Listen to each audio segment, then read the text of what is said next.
Chapter 30. Chen Shi guessed that the Ning family's influence in Zhonghai was not small.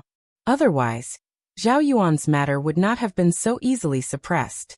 Therefore, he had an idea. Perhaps, with the help of the Ning family, he could find Ying. After receiving Ning Qiutong's affirmative answer, Chen Shi got into the car with a mood as if he had just bought a lottery ticket. Although he knew that the possibility was slim, he still had a glimmer of hope. If he won, it would be the first prize. If he didn't, then he would slowly look for her. The car slowly drove out of Jin's city mansion. At this time, Chen Shi suddenly remembered that it was not yet time to get off work. If he went back so early, Aunt Zhang would probably be suspicious again. In order to maintain a good image in Aunt Zhang's mind, Chen Shi thought about it, and asked the driver to send him to Zhongshan Road. Zhongshan Road was known as the starting point of Zhonghai's modernization. Since the beginning of the last century, Zhongshan Road had become the financial and trade center of Zhonghai, and even Huaxia. Zhongshan Road had always been regarded as a landmark and a symbol of the city's history. On this road, there were 52 classical revival buildings built in the last century, which formed a sharp contrast with the modern skyscrapers on the other side of the Dian River. After telling the driver to go back first, Chen Shi got out of the car and went to the riverside. Leaning against the railing, he enjoyed the gentle caress of the sea breeze. Across the river was the Xingchen Hotel that he had just visited a few days ago. There was only one reason why Chen Shi came here. This was the place where he and Ying pledged their love. He still remembered that year. The boy and the girl walked side by side on this road. The girl suddenly quickened her pace, like a light butterfly, flying forward with a smile. The boy was a little caught off guard and hurriedly chased forward. But at this time, the girl put her hands behind her back and turned around lightly like a swallow. She didn't stop walking. As she retreated, she looked at the boy and smiled. At this time, shouldn't you say something to me? The girl's smile was like a flower. Her long black hair fluttered in the wind. Her white dress fluttered in the wind, and the sunlight shone on her body. That moment was indescribably beautiful, enough to make everything in the world pale in comparison. For a moment, the boy was stunned. The girl smiled and retreated. Seeing that she was getting further and further away, and was about to disappear into the sea of people, the boy finally came to his senses. He raised his hands like a trumpet and used all his strength to shout at the girl. Qin Ruoying, I like you. Zhongshan Road was still as crowded as it was today. The boy did not know why he had the courage to reveal the little secret that had been hidden in his heart under such circumstances. There were no romantic decorations, no eye-catching courtship banners, and not even a bouquet of flowers. This young man's sudden courtship immediately caused quite a stir. The crowd automatically dispersed to both sides like water, and an empty space suddenly appeared on the crowded Zhongshan Road. Then, under the expectant eyes of the crowd, the boy ran to the girl. And in response, the girl gave him a sweet kiss. As if recalling the feeling of that kiss, Chen Shi leaned on the railing and smiled foolishly. Time flew by. Many years had passed, but that feeling was still fresh in his memory, deeply engraved in his mind. Chen Shi's eyes wandered as she looked at the river. Suddenly his eyes drifted to the Fuqing building next to the Xingchen building. Immediately after, a thought popped up in his mind. Then he quickly took out his mobile phone and called Ning Zhonghua. Mr. Ning, can you do me another favor? The Fuqing building was the closest to Dianjiang in the entire Zhonghai, and it had the best view. This building was famous in Zhonghai and even in the country, not because of its good location, but because the whole building was golden. The golden building stood on the bank of Dianjiang River. Every time the weather was fine, the sun shone on the building, and the whole building would emit a dazzling golden light, which was particularly eye-catching among the other skyscrapers. If it was only because of the appearance of the tycoon gold, it was obviously not enough to make it famous in the country. The real reason why it was famous was actually because of the LED light wall, which was known as the world's largest billboard. Yes, the inside of the wall of the Fuqing building was installed with LED light-emitting diodes. Every night, the Fuqing building would turn on all these LED lights. People standing on Zhongshan Road could see a huge billboard with a width of 57 meters, a height of 63 meters, and a visible area of 3,591 square meters, which could be called the world's largest billboard. Of course, If the developer wanted to set up such a huge billboard, they first had to comply with the National Outdoor Advertising Registration Management Regulations, so the Fuching building must broadcast public service advertisements and commercial advertisements in turn. Because of this, the actual display time of commercial advertisements in the Fuching building was actually very short. There were two ways to display commercial advertisements in the Fuching building. One was a daily round of 15 seconds for 30 consecutive days, and the fee was 640,000 yuan. The other was a continuous display for an hour, and the fee was also 640,000 yuan. Today was supposed to be an ordinary day. It wasn't a weekend, nor was it a holiday. But because Zhongshan Road was so famous, even in the most off-season, Zhongshan Road's daily traffic was about 500,000 people. When the evening came, the lights were just turned on. As usual, the Fuching building lit up the LED advertising screen again. But the content of tonight's advertisement was very strange, and there was only a line of inexplicable words on it. Qin Ruoying, I'm back and I'm looking for you. 11 words, 3 punctuation marks. A name, a paragraph without beginning or end. Anyone who saw the billboard couldn't help but rack their brains to think, who is Qin Ruoying? From the A-list to the C-list, from the popular actresses to the streamers, among all the female figures with a little fame, there was no one called Qin Ruoying. But since she was not a star, why did she use this way to attract attention? What was the meaning of this sentence? Who is Qin Ruoying? Who am I? The Fuching building used to accept many commercial advertisements, and the effect of each advertisement was proportional to the price.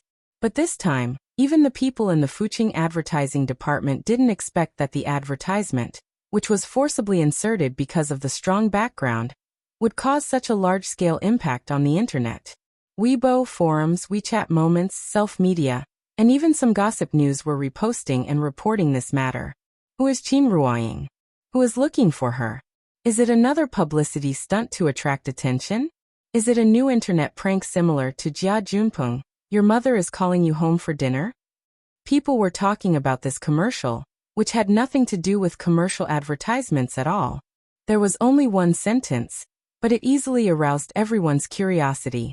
Countless girls heard the news and came to Zhongshan Road in order to take a photo with the LED light wall of the Fuching building, and posted with the photo, "Whoever can write my name on it, I will give birth to his children." There was a strong storm on the internet, and countless girls with the same name as Qin Ruoying were called instantly. In less than an hour, the topic hashtag looking for Qin Ruoying hashtag had appeared on Weibo. At 10 o'clock in the evening, the topic hashtag who is Qin Ruoying hashtag had rushed to the hot search list on Weibo. Although the ranking was still very low, it was very likely that it would rise to the first place as time went by. Chicken Soup for the Soul and joke makers came out one after another. For a time, all kinds of guesses and all kinds of magical plots were constantly unfolding. As the initiator, Chunxi had been sitting on a chair on the river bank, staring at the big words that lit up half of the sky. Ying, I really miss you. Asterisk asterisk asterisk asterisk asterisk asterisk asterisk asterisk asterisk asterisk. Thank you to the two bosses, Domestic Fool and Xiaoyang haha for your tips, and I'm very confused. Why do other books have book list authors, but I don't have one? Chapter 31. Small courtyard, pavilion. Stone table guqin. White dress woman. The woman was playing the guqin. The clear and smooth sound of the guqin was like a flowing stream, refreshing the heart. A cool breeze blew past, bringing with it the fragrance of osmanthus flowers. Her slender and fair fingers plucked the strings. As her fingers danced, whose heartstrings did the shang string vibrate? Creak. The door in the distance was slowly pushed open. In an instant, her white dress fluttered, and the sound of the guqin surged. It was as if it was complimenting the waterfall on the cliff, echoing for a long time. But then her movements suddenly slowed down. The sound of the guqin also became quiet and elegant, with a faint sadness, just like the osmanthus fragrance. A series of light footsteps sounded. The woman did not look up and the person walked to her side. Sister, you're in a good mood.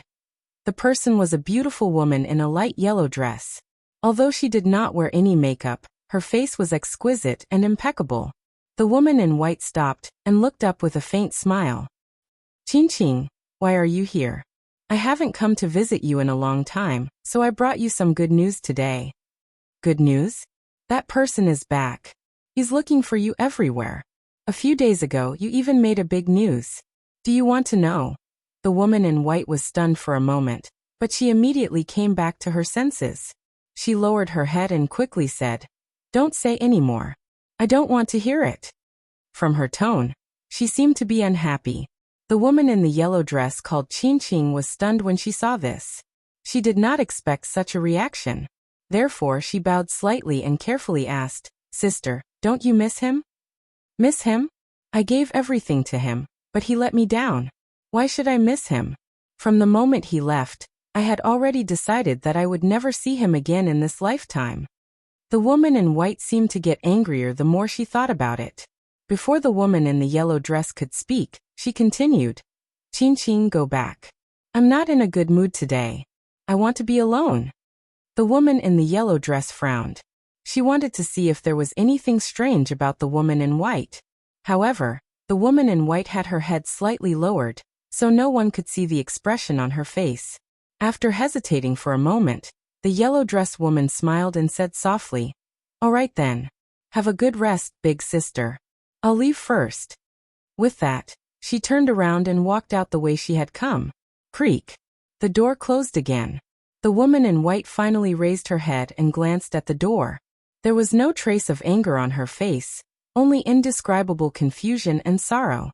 She tilted her head to look at the guqin and lowered her eyes. Suddenly, a crystal-clear tear slowly slid down from the corner of her eye. The next morning, Lin Xian had just entered the office when his phone rang. She took out her phone and saw that it was a WeChat message from Wang Lu. Xian, did you see the news yesterday? Was it Chen Shi's doing? That's awesome. Lin Xian was stunned for a moment before replying. I'm not sure, but I think it's Chen Shi's doing. After all, he's been looking for Ying. Definitely. I thought that Chen Shi hadn't done well in the past few years. I didn't expect him to amaze the world with a single brilliant feat. He's really awesome. His WeChat moments are exploding. I left a comment saying that Qin Ruoying is my classmate, but no one believes it. I'm so angry. Lin Xian typed a paragraph, but after thinking for a while, she pressed the delete button and wrote again. Where's Zhao Yuan? What's the situation now? Wang Lu seemed to be really free and replied immediately, he's still in the hospital. However, according to Li Xiuwen, Zhao Yuan's family doesn't seem to want to pursue the matter. I'm not too sure about the specific situation. Don't pursue the matter? Lin Xian sat in her seat and held her phone, thinking about something. Wang Lu waited for a moment. Seeing that she didn't reply, she continued, Xian, what's Chen Shi doing now? I heard that the Fuqing building's advertisement doesn't seem to be available just because you have money. Chen Shi can book an entire night's advertisement. It shouldn't be easy, right? I think we should contact our old classmate more when we have time. One more friend means one more path. Lin Xian's phone vibrated, waking her up from her chaotic thoughts. I only know that he seems to be at home taking care of the child recently. I don't know what he's doing specifically. I'm going to work. I'll talk later. 2 messages in a row. After sending them, Lin Xian sat at her desk and looked out the window thoughtfully. Her office was in a very good location. It was located at the corner of the 23rd floor. Standing in front of the floor-to-ceiling window, one could overlook the entire Dianjiang River and Zhongshan Road. Back to last night. Not long after Qin Ruoying's name lit up, Lin Xian had already arrived at the Fuqing building. She raised her head and looked at the dazzling LED lights, carefully reading every word on it.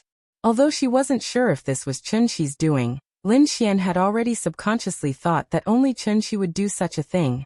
Some things really touched people's hearts. So even if the person involved wasn't herself, and she wasn't even sure if the protagonist of the advertisement was Chen Shi and Qin Ruoying, Lin Xian couldn't help but be moved to tears. On the other side of the Dianjiang River, Chen Shi sat in the chair for several hours. Suddenly, a series of urgent ringing sounds rang out, waking him up from his chaotic thoughts. He looked at the caller ID and saw that it was Aunt Zhang. Chen Shi then noticed that it was already 9 o'clock in the evening. And he had been sitting here for 6 or 7 hours. Because he was so immersed in his thoughts, he forgot to tell Aunt Zhang in the morning that he was going home for dinner. Hello, Aunt Zhang? Chunxi quickly answered the phone. But it wasn't Aunt Zhang's voice that came from the other end of the phone, but the little girl's loud voice. Papa, when are you coming home? As soon as he heard his daughter's sweet voice, Chunxi immediately smiled and replied, soon. Papa is off work and will be home soon. Then I'll wait for you at home. Papa, hurry up. Okay. Papa, run. Okay. Horse, run. Go. Go. Go. Go. Go. The little girl played with Chunxi on the phone. So Chunxi immediately pretended to be a horse and responded on the other end of the phone. Nay, nay, nay. The little girl held the phone and giggled happily. But at this time, Aunt Zhang grabbed the phone and told Chunxi, don't listen to this silly child. Chunxi, watch the road when you come back and be careful. You haven't eaten yet, right? I'll go heat up the food for you now. It should be ready when you come back. Okay, then I'll have to trouble you, Aunt Zhang. Don't be so polite. Be careful on the road. Don't worry, we'll wait for you. Chapter 32. The next day. Early in the morning, Chunxi went straight to the bank with Nian using the excuse of going out to buy something. When he left yesterday, Ning Qiutong gave him a card with 100,000 yuan on it. It was his reward. In fact, Ning Qiutong wanted to give him 1,000,000 yuan as a reward, but Chunxi insisted on only taking 100,000. After all, he had already said that he only wanted 100,000, so he naturally wouldn't take more. Chunxi was a man of his word. Although he said that he wouldn't save Ning Zhonghua, he still saved Ning Zhonghua in the end. It wasn't that Chunxi didn't have principles. The reason why he helped was mainly because Ning Qiutong asked him for help as a daughter. This really moved Chunxi. After all, he was also a father. For Nian's sake, Chunxi chose to forgive Ning Qiutong. And after he and Ning Qiutong buried the hatchet, the two things that he asked the Ning family for help with were tacitly agreed by both parties. Favors. Chunxi asked himself if he had the chance to return this favor in the future, and the Ning family thought that Chunxi had the ability to return this favor. Therefore, both parties tacitly considered treating Ning Zhonggua's treatment as a pure transaction. Favors could be returned slowly, but the reward had to be settled on the spot. In the bank, Chunxi originally planned to apply for another bank card, deposit 50,000 yuan, and then give the card directly to Aunt Zhang. But the teller regretfully told Chunxi that everyone could only apply for one card at each bank. Therefore, Chunxi had to take out 60,000 yuan in cash, leave 10,000 for his daily expenses, and give the rest to Aunt Zhang. After returning home, Aunt Zhang was wondering why Chunxi didn't go to work at 10 o'clock. Thus, Chunxi spoke her thoughts at the right time. Aunt Zhang, I got in touch with an old classmate yesterday. He borrowed 100,000 yuan from me when he started his business, so now he's returning it to me with interest. Here's 50,000, take it first. Looking at the thick stack of cash in Chunxi's hands, Aunt Zhang was shocked. She quickly pushed Chunxi's hand away and said anxiously, What are you talking about? You have so much money. Why don't you just put it in the bank and show it off? I don't need that much money. Quickly save it back and don't lose it. When he was withdrawing the money, Chunxi had already guessed Aunt Zhang's reaction. He also knew that the difficulty of handing the money to Aunt Zhang was no less than a fierce battle. So he immediately tried to reason with Aunt Zhang. To be honest, this kind of behavior because of money made Chunxi feel very awkward, but he had to do it. After all, Aunt Zhang had done a lot for Chunxi's family over the years without asking for anything in return. If he wanted to give Auntie Zhang money now, Auntie Zhang would definitely not accept it. One side wanted to give, while the other side refused. Naturally, there would be a lot of pushing and giving. After more than 10 minutes of pushing and giving, no matter what Auntie Zhang said, she still couldn't persuade Chunxi. In the end, even the little girl heard the noise and ran in, shouting for Grandma to accept the money. Aunt Zhang had no choice but to accept the 50,000 yuan and said helplessly, Well, leave the 50,000 yuan with me first. When you need money, just let me know. Okay, Auntie Zhang, don't worry. I still have 50,000 yuan here, don't worry. Since I'm back, I will naturally support this family, and give Nian Nian a relatively good environment to grow up in. That's good, that's good. Auntie Zhang held the thick stack of money and felt a little emotional. After Auntie Zhang took the money back into the house, Chenxi turned on the TV and put the little girl on the sofa to watch cartoons. He followed her to her room and said to her, "Oh right, Auntie Zhang, I quit the job." Hearing this, Auntie Zhang was shocked and quickly asked, "What's wrong? Aren't you doing well? I also think that it suits you. Why did you quit just like that?" "It's like this. Didn't you tell me some time ago that you would be going home to take care of your granddaughter after the new year? So I thought that I still have 50,000 yuan left, right? Then I might as well start a small business. It's easier to take care of the child this way." Speaking of this, Chenxi looked at Auntie Zhang with some worry and quickly explained, "I'm not chasing you away. I just think that you haven't been home much for Nian Nian all these years, so your family must have some opinions. You've done too much for me and Ying. Since I'm back, I shouldn't continue to owe you. I have to find a way to slowly repay your kindness." Hearing this, Auntie Zhang couldn't help but sigh and said worriedly, "Yes, I haven't been home for a long time.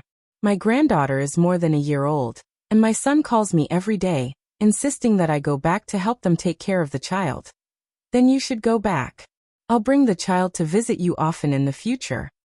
After hearing Chenxi's words, Auntie Zhang nodded, but immediately shook her head and said, "I'm just a little worried." She looked at Chenxi and said earnestly, "Chenxi, you're not young anymore. You're a man. You can't be cooped up at home every day to take care of the child, right? How could this be allowed to go out? Ying is really too much. You've been gone for 5 years, and if she's gone, I'll probably be gone for 5 years too. How can parents be like you too?" Chenxi couldn't help but smile bitterly. Auntie Zhang thought about it and continued, "Then how about this? I'll stay for a few more days. In these few days, you'll be in charge of buying groceries, cooking, and washing clothes. Just treat it as a pre-job inspection, so I won't have to worry." "Okay. I'll show you my cooking skills later." The light rain slanted, and the wind blew in the morning chill. The light smoke was scattered, and the willows were beautiful on the clear beach. Entering the clear waters of the Huai River, the clear waters were slow. Snowy foam floats in the noon cup, and polygonum wormwood shoots are tested in the spring plate. The taste of the human world is clear joy. Lunch was cooked by Chenxi. She cooked 3 side dishes and a tomato egg soup. To be honest, it was very ordinary, at least far worse than Auntie Zhang's. However, it was the first time for the little fellow to eat the food cooked by Papa. She held her small bowl, waved her small spoon and shouted, "Papa's food is delicious." As she spoke, she also ate several mouthfuls of egg soup rice in succession, which really gave Chenxi face. However, Chenxi was a little dissatisfied with his cooking skills, which didn't meet his expectations at all. But after thinking about it, it was still acceptable. After all, he hadn't cooked for hundreds of years, so he was really a little rusty. Now he could make something neither salty nor bland, which was actually very good. After lunch, Auntie Zhang finally didn't stop Chenxi from entering the kitchen this time. Instead, she held the little fellow and happily watched TV. Chenxi took the bowls and chopsticks back to the kitchen, wiped the table with a towel, and then washed the dishes, scrubbed the pots, and wiped the stove. After cleaning up the kitchen, he had to wipe the table and windows, sweep the floor, and throw the little fellow's dirty clothes into the washing machine. Some clothes were stained with too much oil, so he could only wash them slowly with soap. After everything was done, it was almost 3 o'clock in the afternoon. Auntie Zhang was going to take a nap, so Chenxi forced the TV off in the little fellow's reluctant cries, and then coaxed her to recite a book. What was life? This was life.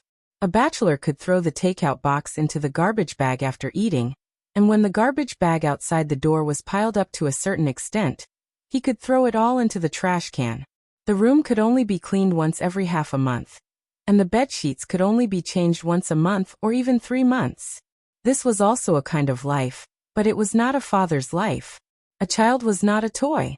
He could move, run, and think. Was Chenxi really short of money? Even if Auntie Zhang left, how much could he spend to hire a nanny? Money could solve many problems, but there was no way to buy a really good growth environment for the child. Since Ying was not here, then he had to take on the role of a father and a mother at the same time. He had to do his duty and let his daughter grow up happily. This was the only requirement Chen-shi had for himself now. Chapter 33.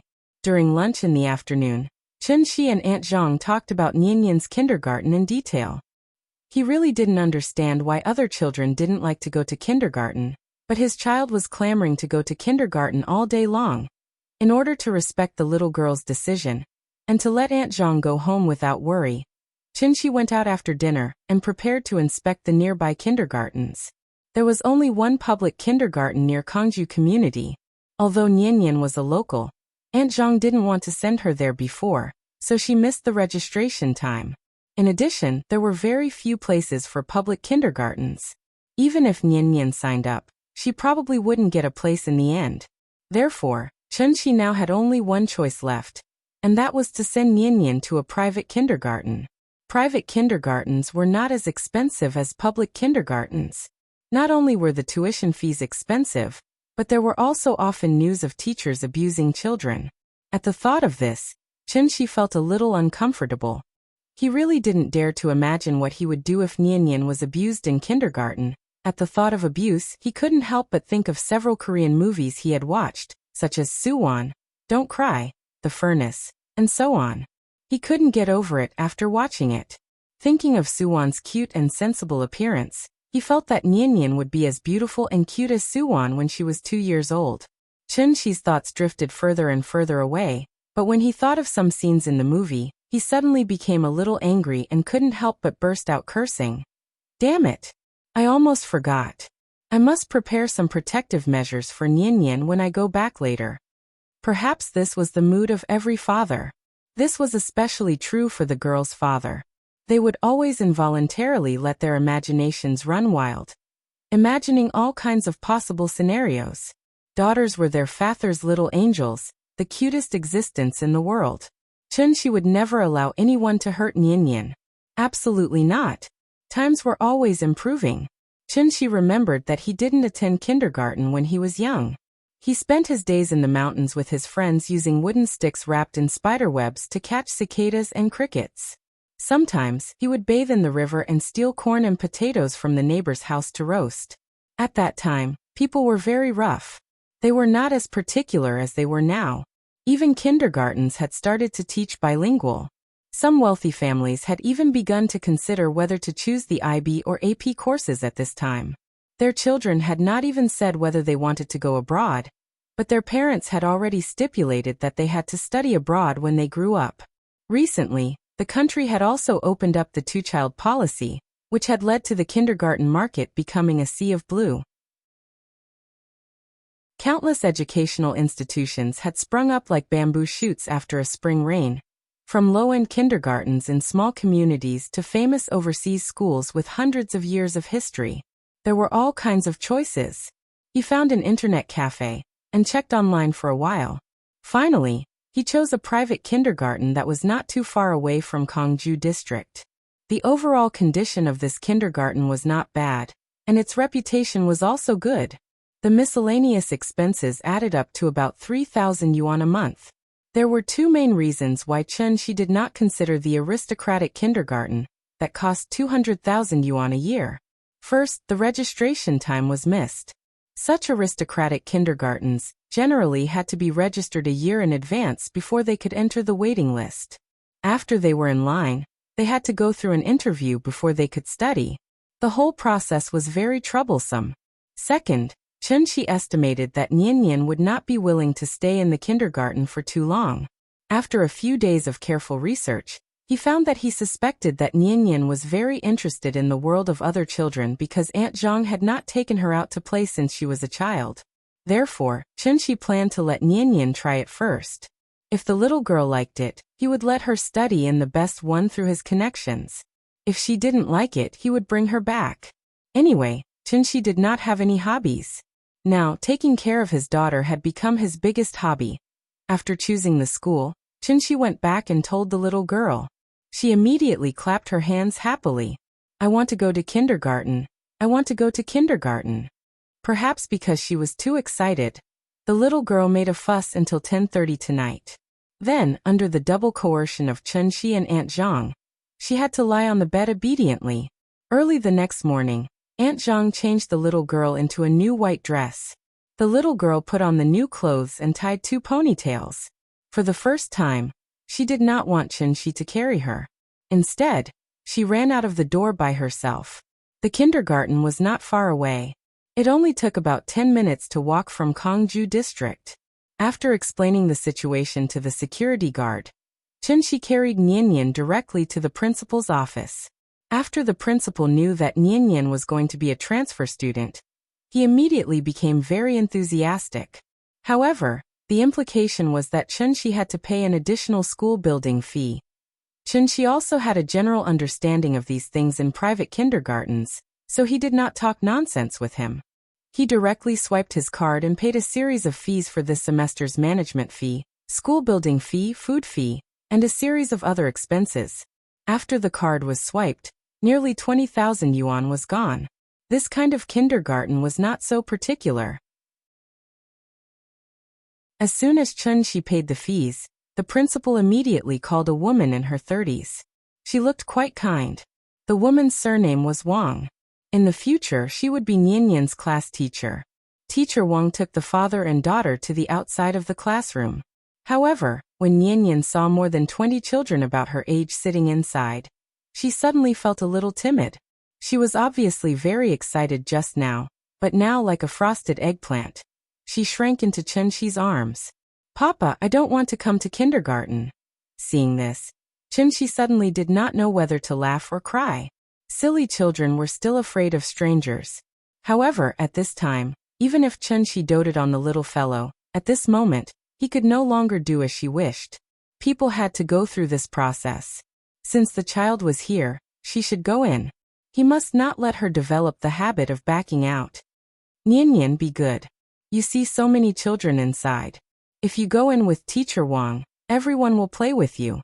"No, I'm scared." The little fellow's mouth twitched. It seemed that she was about to cry. Chunxi had no choice but to look at Teacher Wang. Teacher Wang had seen this kind of situation for a long time. The children in this class would cry for most of the day when they came every day. In fact, Niannian's situation was considered good. "Niannian, be good. Come, I will take you in. Don't be afraid. You will all be friends in the future." Teacher Wang motioned to Chunxi to give Niannian to her. Chunxi wanted to hand Niannian over, but the little fellow held his neck tightly and cried loudly, "Papa, don't go, Papa, don't go." "Niannian, don't be afraid. Papa won't go. He will wait for you outside. Go in and play with the other children, okay?"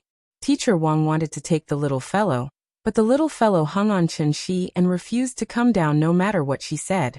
She buried her head in Chunxi's shoulder and didn't say anything. She just cried. Seeing this, Teacher Wang motioned to Chunxi to comfort her, so Chunxi quickly said, "Papa won't go. I will wait for you at the door. Niannian, you have to listen to me and learn to respect me, okay?" "Okay, Niannian, don't cry. You won't look good if you cry too much. Look, the other children are laughing at you. Don't worry, Papa won't go. Papa will wait for you here.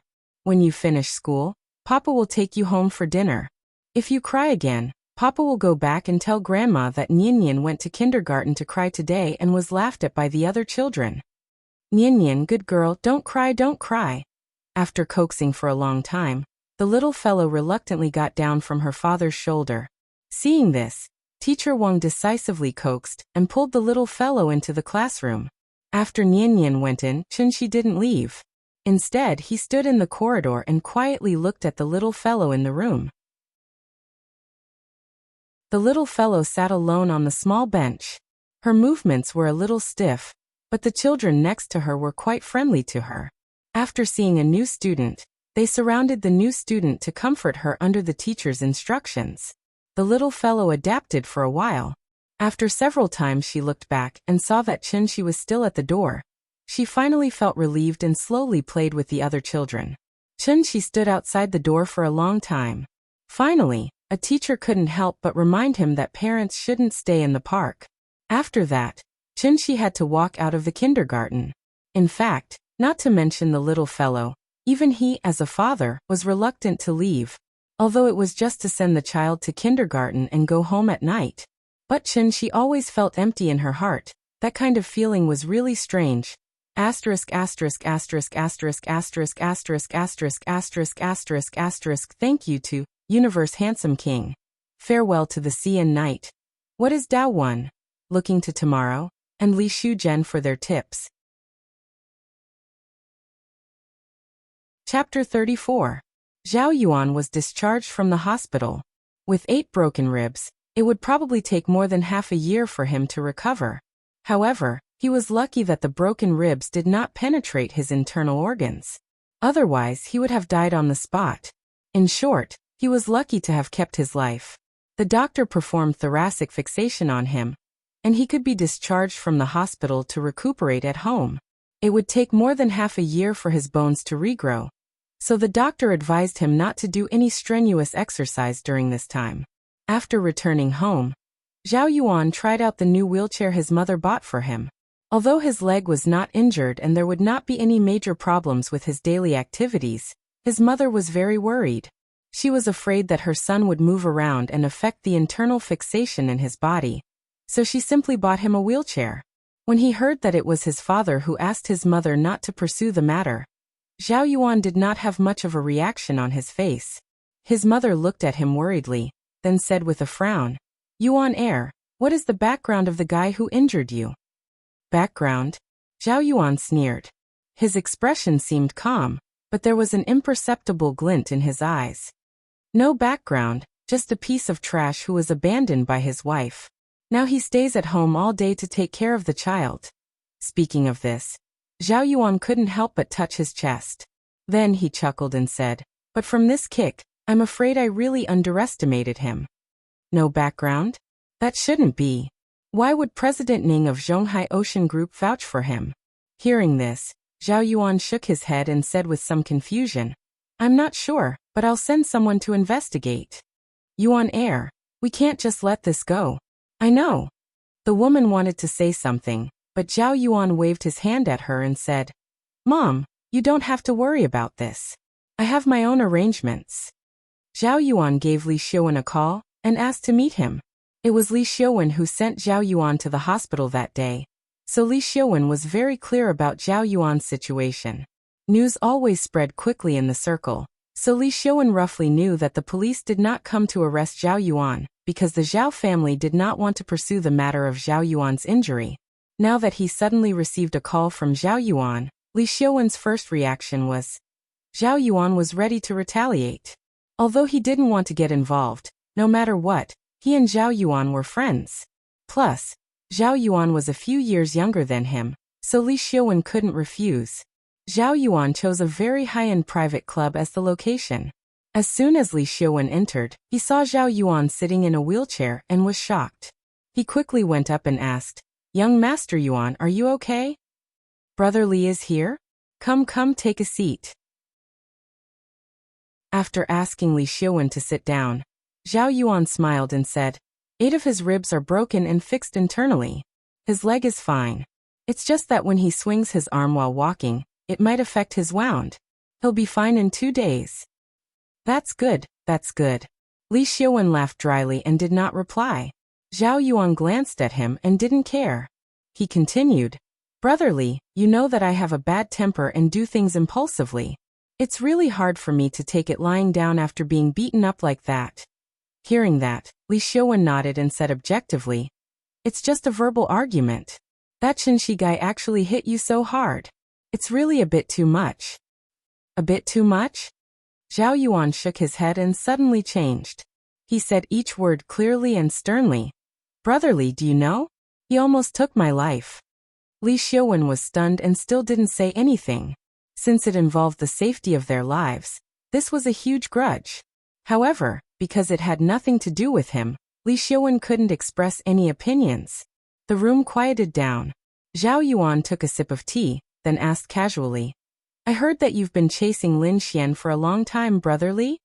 Hearing that, Li Xiuwen's expression changed. Was this Zhao Yuan crazy? Who in Zhonghai didn't know that Lin Xian was the woman he had his eyes on? She was already his exclusive property. Could it be that he still wanted to go against him? Therefore, Li Xiaowen stared at Zhao Yuan and emphasized with some displeasure. Lin Xian is the woman I have my eyes on. I know, of course I know. Zhao Yuan laughed loudly and gestured for Li Xiaowen not to worry. He then continued. I know that you've been chasing her for a few years and haven't gotten her. So, as your brother, I want to help you. What do you want to do? Li Xiaowen asked with a frown. Zhao Yuan smiled and pointed upstairs. He said, I've reserved a room for you upstairs. Miss Lin Xian will come over later. F***ck. Li Xiaowen stood up from the sofa in anger.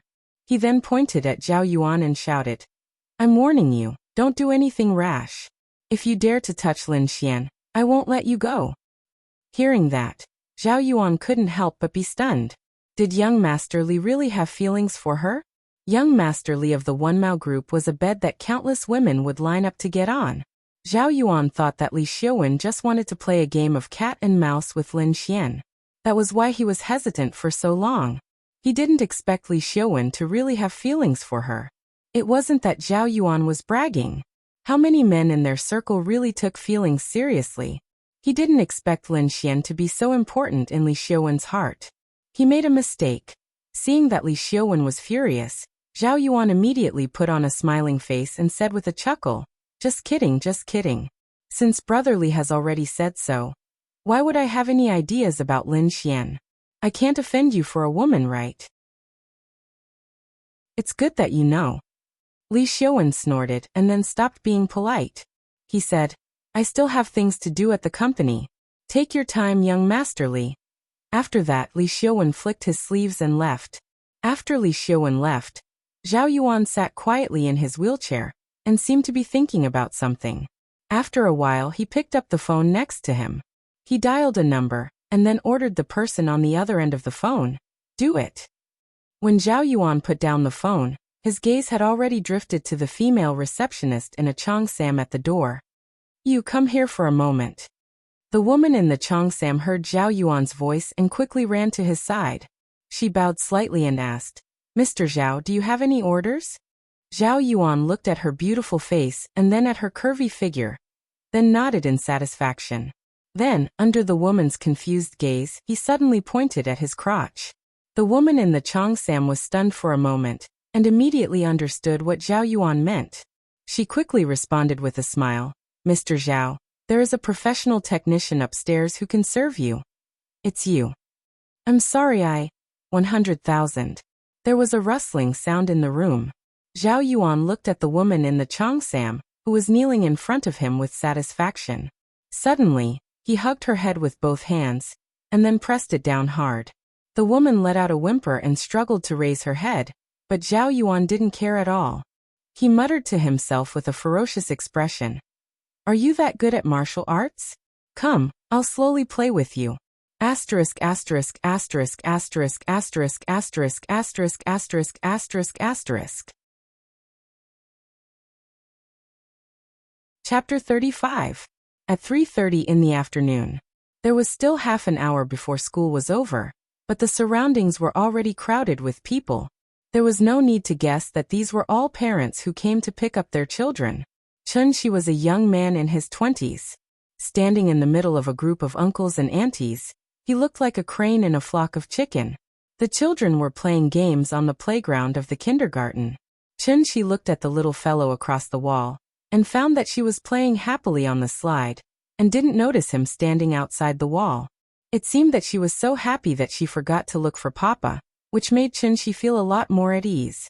He was really afraid that Nian would not be able to adapt to the environment of the kindergarten.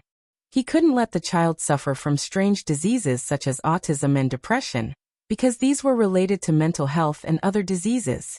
He really couldn't deal with them. Chunxi stood outside the wall and looked at Nian.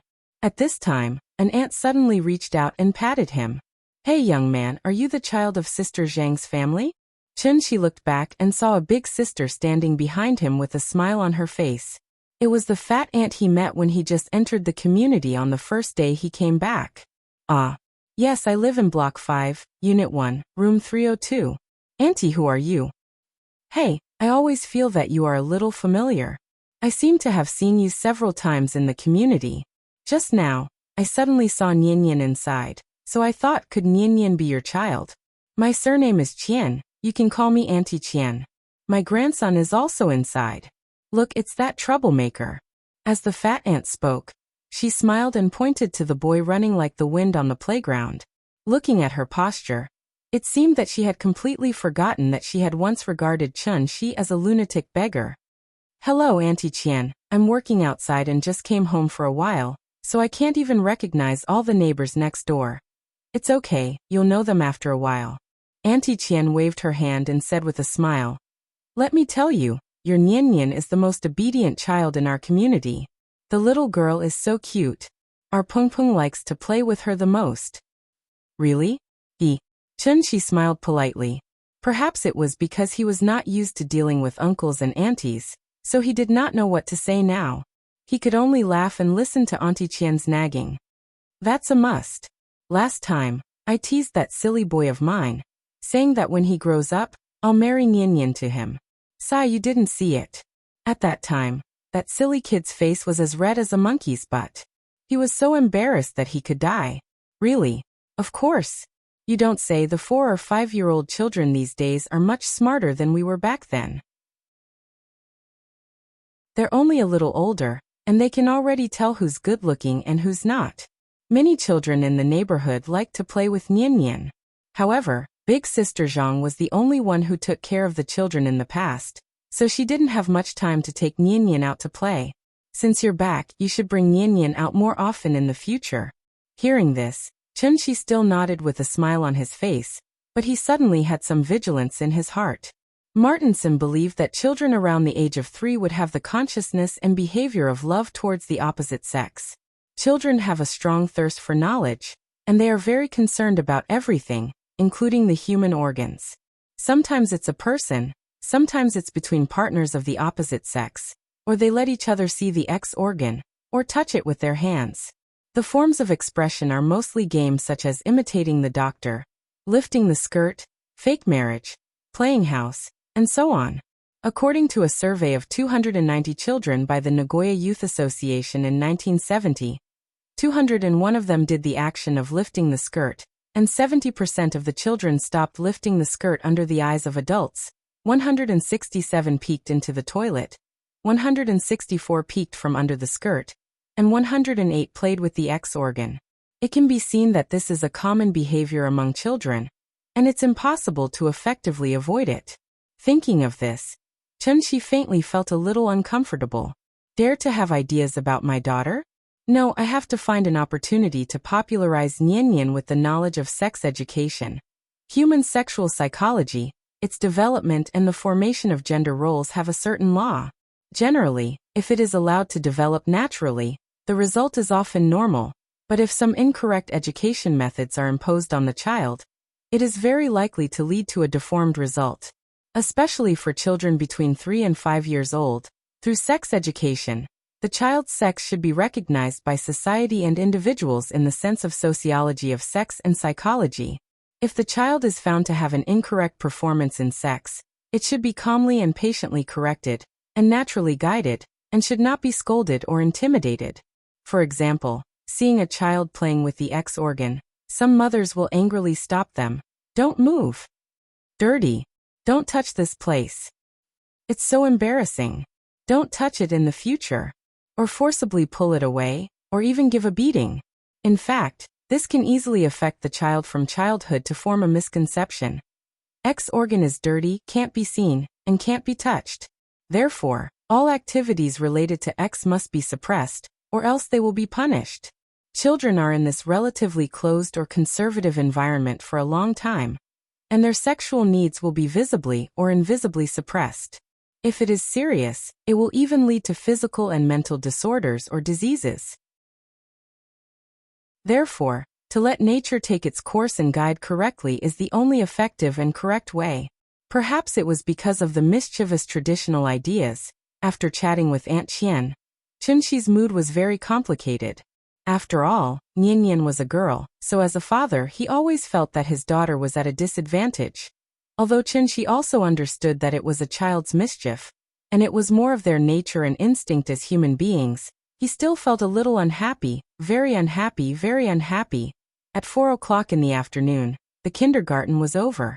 Chun-Shi squeezed to the school gate, and the little girl saw Chun-Shi in the crowd at a glance.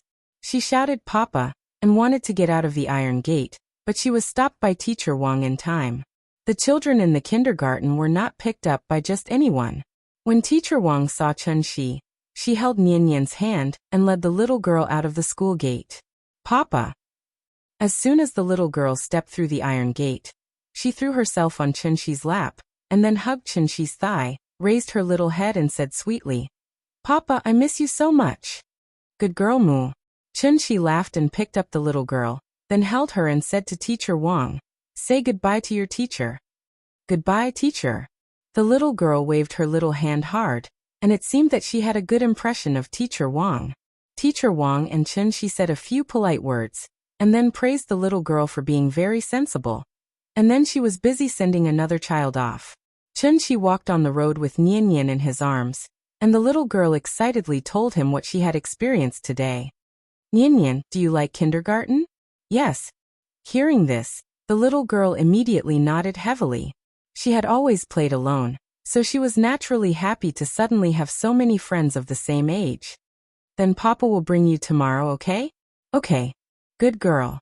Chun-Shi touched her little face, wondering in her heart when the little girl would say that she didn't want to go to kindergarten.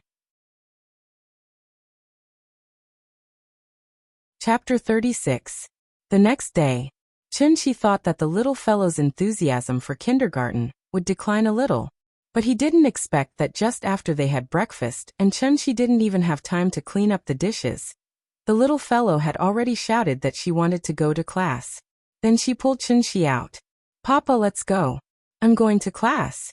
The teacher said that I can't be late for class. If I'm late, I'm not a good child."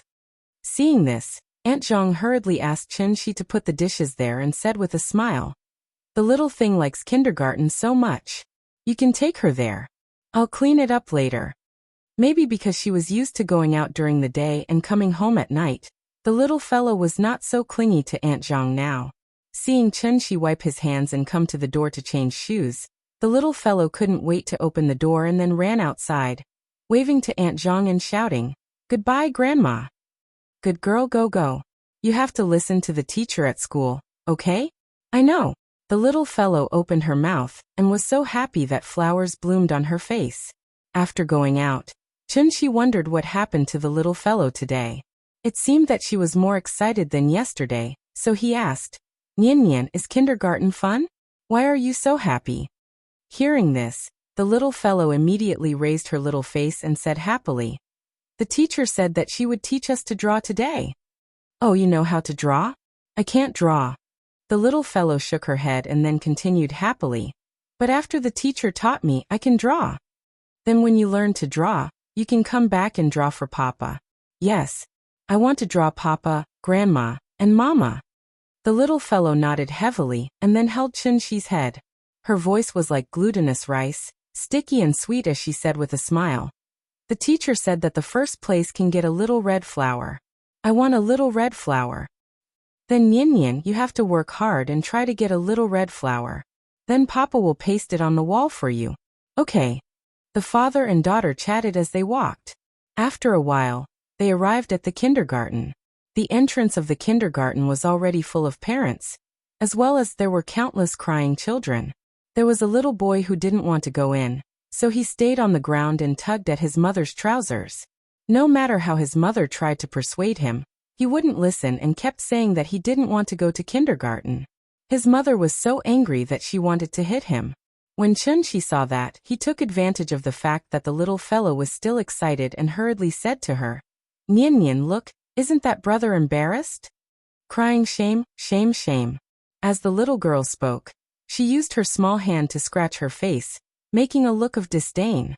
"Then in the future, when Daddy sends you to kindergarten, you can't be like him."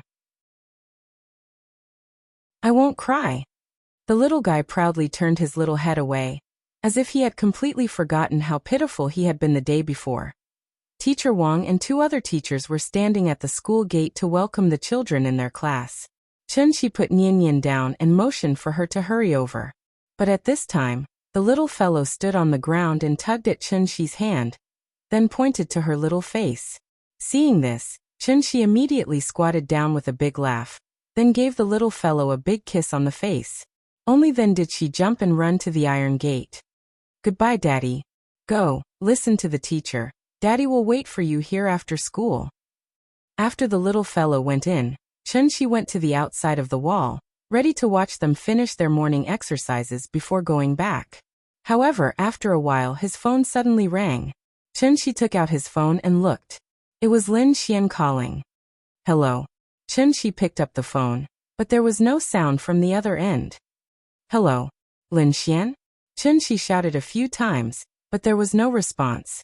Just when he thought that Lin Xian had accidentally dialed the wrong number, he suddenly heard a man's deep voice on the other end of the phone. "Chunxi?" Chunxi was stunned for a moment, then quickly asked, "Hello, who are you?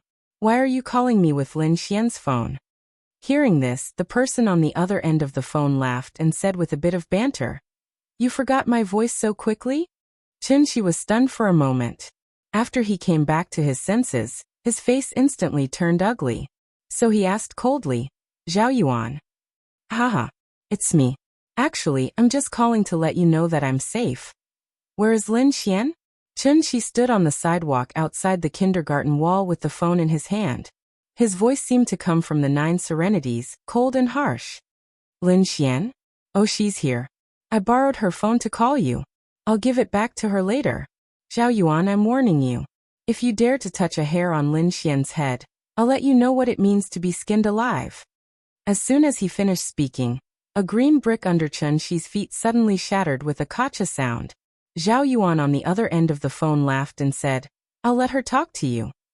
Chunxi turned up the volume to the maximum, but after listening for a while, he could only hear a rustling sound. He couldn't hear anything at all from the other end of the phone. Slap. Suddenly, the sound of a slap was heard. Then, Zhao Yuan's gloomy voice came from the other end of the phone. "Speak to him." However, after his voice fell, there was still no sound from the other end of the phone, as if Zhao Yuan was talking to the air. Chunxi waited for a while, but still didn't hear anything. But right after that, the sound of a slap came from the other end of the phone. "I'm King asking you to speak." The more Chunxi listened, the more he felt that something was wrong. He quickly shouted on the phone, "Lin Xian? Lin Xian, are you okay?" On the other end of the phone, Lin Xian sat on the sofa, while Zhao Yuan held the phone to her mouth, constantly asking her to speak. However, Lin Xian kept her mouth tightly closed. No matter how Zhao Yuan hit her, she didn't make a sound. Zhao Yuan was enraged. He grabbed her hair and pulled it up with all his strength, as if he wanted to lift her up by pulling her hair. Lin Xian's hands were tied behind her back, so she couldn't struggle. She could only groan in pain. Maybe because her voice was heard by Chunxi, Lin Xian didn't force it. She opened her mouth and quickly shouted, "Chunxi, don't listen to him. Don't come to me. Call the police." (*TCH, you still want to play tricks?)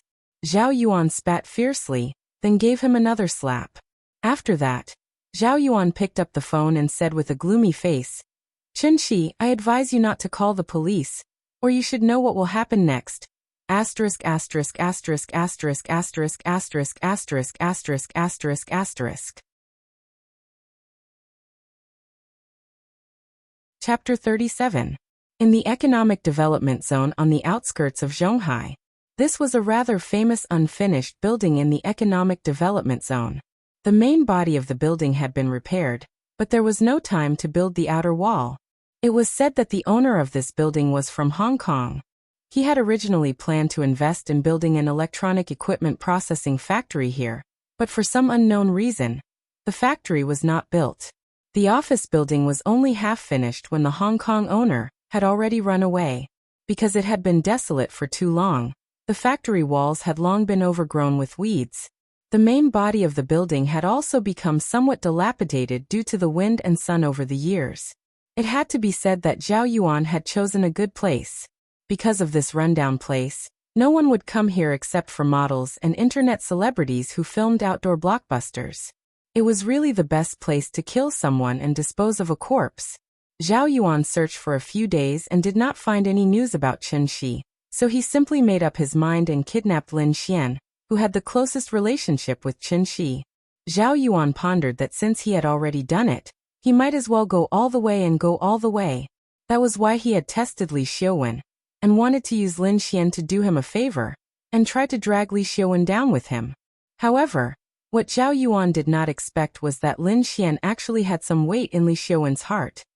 He did not even want to eat the meat in his mouth, and insisted on imitating someone else's pure love. While Zhao Yuan despised him in his heart, he silently adjusted his plan. Since Li Xiaowen was unwilling to participate, then he could not blame him for ruthlessly destroying the flower. If there was someone to blame, then blame Lin Xian for having such a bad friend like Chen Shi. Although Li Xiaowen had sternly warned Zhao Yuan not to touch Lin Xian. However, Zhao Yuan was not afraid of Li Xiaowen. Besides, as long as it was done neatly, who would know what had happened in this remote unfinished building?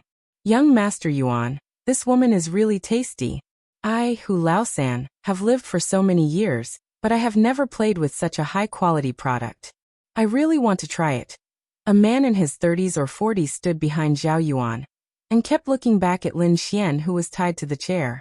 Lin Xian was not in a good state at the moment. His hair was messy and his face was bruised. It was obvious that he had suffered a lot. Her mouth was taped shut, and her hands and feet were tied tightly, so she could only sit on the chair and whimper and struggle.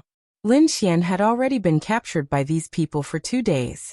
When she left for work yesterday morning, she was drugged and taken away by these people as soon as she arrived at the parking lot. When she woke up, she found that she had been taken to this strange place, and the mastermind behind her kidnapping was Zhao Yuan. Zhao Yuan had no enmity with her, so there was only one reason why he had kidnapped her here. After waking up, Lin Xian immediately thought of Chen Shi. She was originally very scared, but when she confirmed that Zhao Yuan had not captured Chen Shi, her heart suddenly relaxed.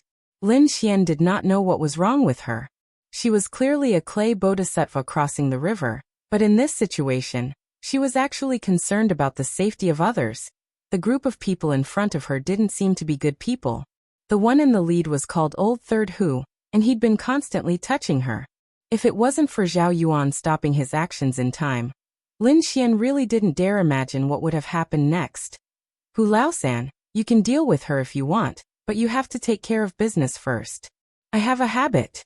When I'm doing something serious, I have to do it wholeheartedly. Do you understand what I mean? I understand. Young Master Yuan, you're right. The fierce-looking Hu Laosan squeezed out a very twisted smile and nodded in agreement. Zhao Yuan's spending this time was not small. 10 million yuan, including Hu Laosan and 6 other outlaws, to buy Chen Shi's life.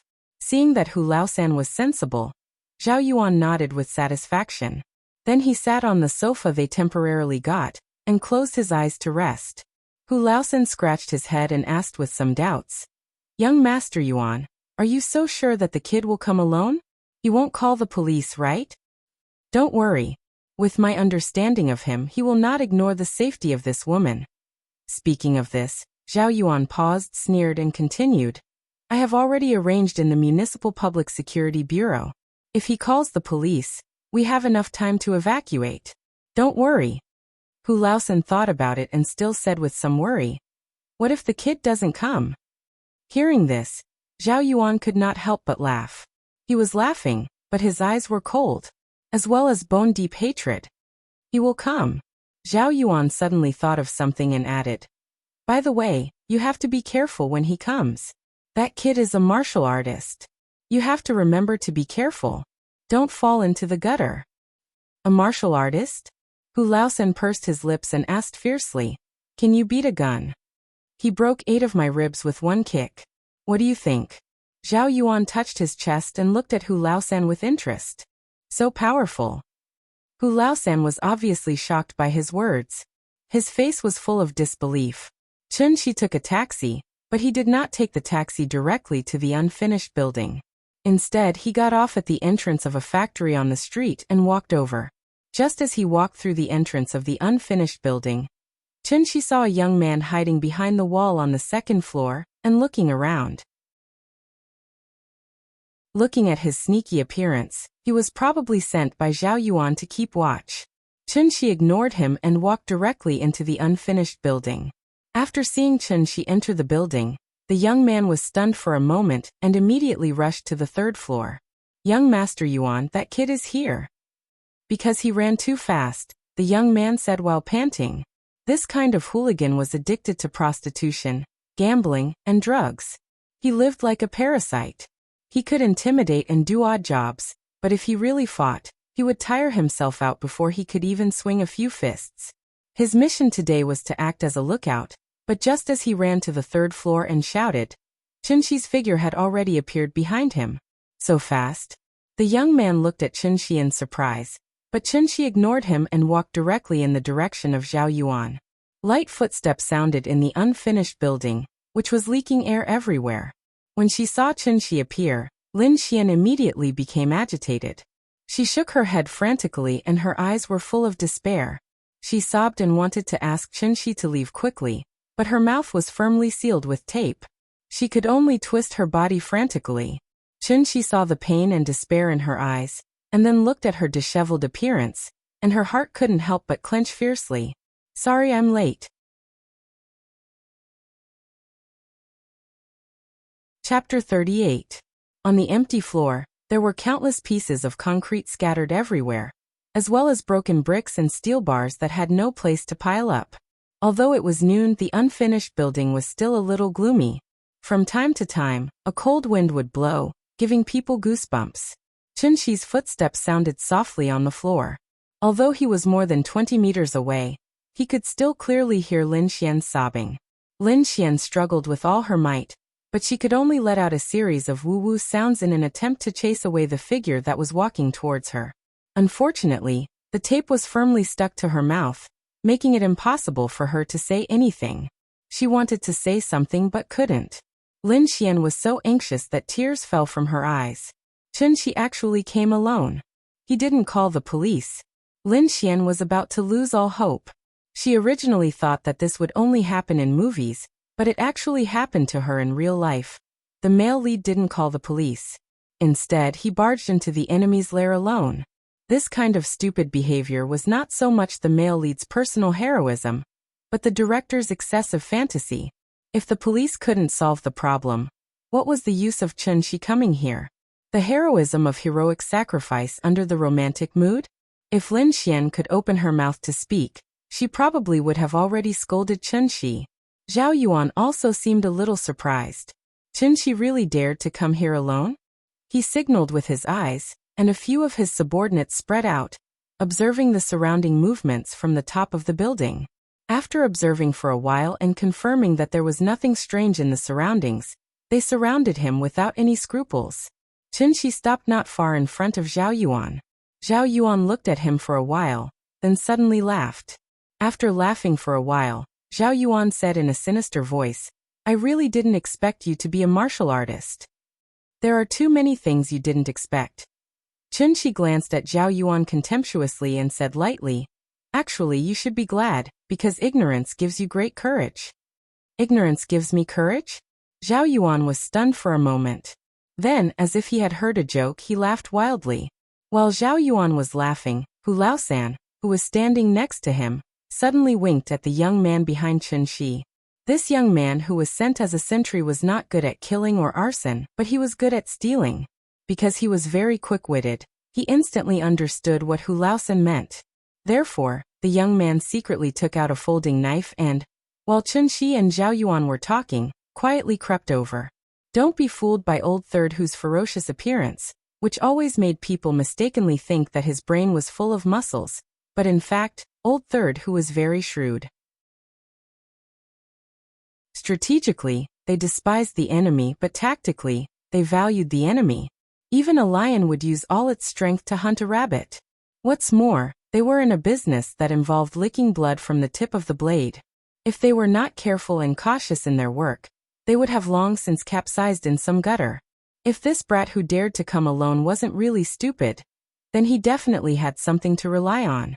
Hu Laosen had also dealt with some martial artists before, so he knew that these martial artists were not easy to deal with. While calmly looking at the young man behind Chen Shi, he quietly put his right hand on his waist. Lin Xian was sitting at the back of the crowd. She had already seen Hu Laosen and the other's waists bulge a little. It was a gun. She crazily shook her chair, shook her head and made a series of whimpering sounds. She just wanted to remind Chen Shi to run quickly. Unfortunately, Chen Shi was not moved at all. Then Lin Xian saw the young man's action. He secretly crept behind Chen Shi with a knife. At that moment, Lin Xian's eyes were like a dam that had burst. Tears rushed out violently, blurring her vision in an instant. She wanted so much to remind Chen Shi, but she couldn't make any sound. So hateful. So hateful.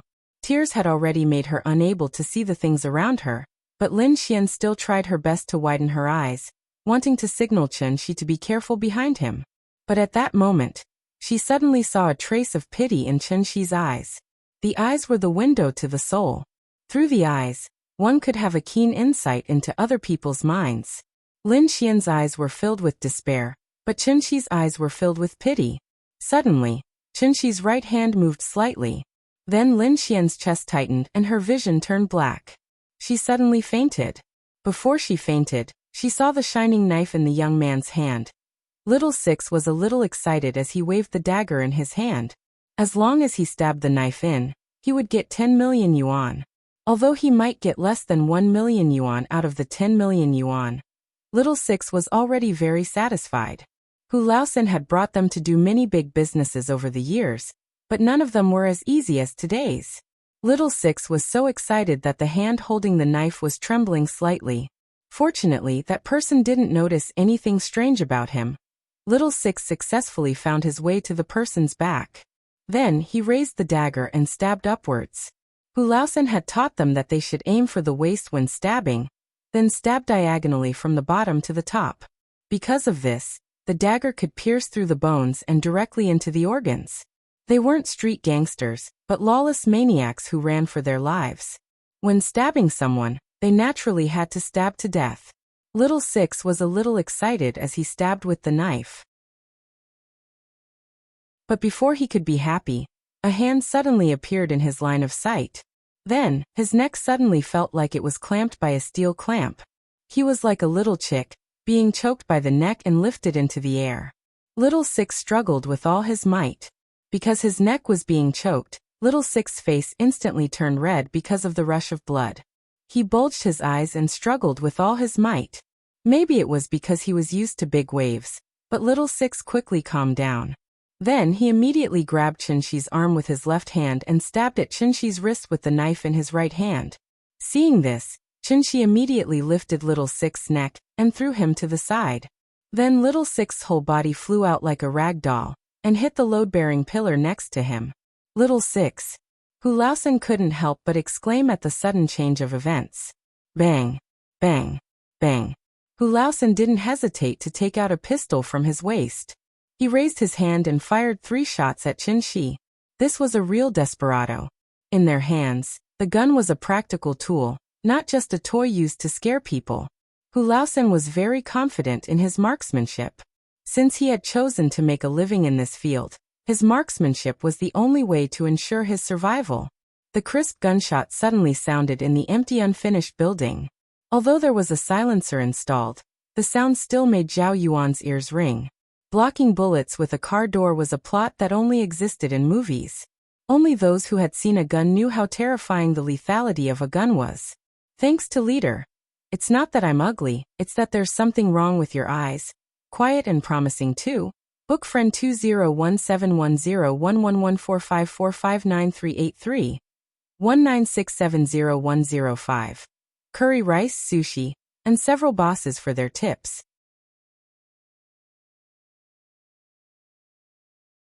Chapter 39. In the empty unfinished building, the echoes of the gunshots lingered for a long time. Although Zhao Yuan was also a ruthless person, he was definitely not as cruel, decisive, and merciless as Hu Laosen. Therefore, even Zhao Yuan was startled when the gunshot rang out all of a sudden. He obviously did not expect that Hu Laosen, who had been respectful in front of him before, would have such a ruthless side. He really did shoot when he said he would. He didn't even blink his eyes. Everything happened in the blink of an eye. From Little Six's body smashing into the pillar to Hu Laosan shooting, only a few seconds had passed. So after Hu Laosan shot, Chen Shi still maintained the posture of throwing Little Six out. However, after 3 shots, Chen Shi still looked like nothing had happened and slowly walked toward Zhao Yuan. Did he miss? Zhao Yuan looked at Chen Shi with some surprise, then turned to look at Hu Laosan. Hu Laosan was also a little surprised. Did he miss? With his shooting skills, he could at least get a score of more than 98 points within 20 meters, even if he couldn't hit every shot. Moreover, that was the result of target practice. Now he was shooting people. Chen Shi was such a big person, but he fired 3 shots in a row and missed. It was indeed a little unreasonable. Hu Laosan frowned and aimed the muzzle at Chen Shi's chest, then shot again with a bang.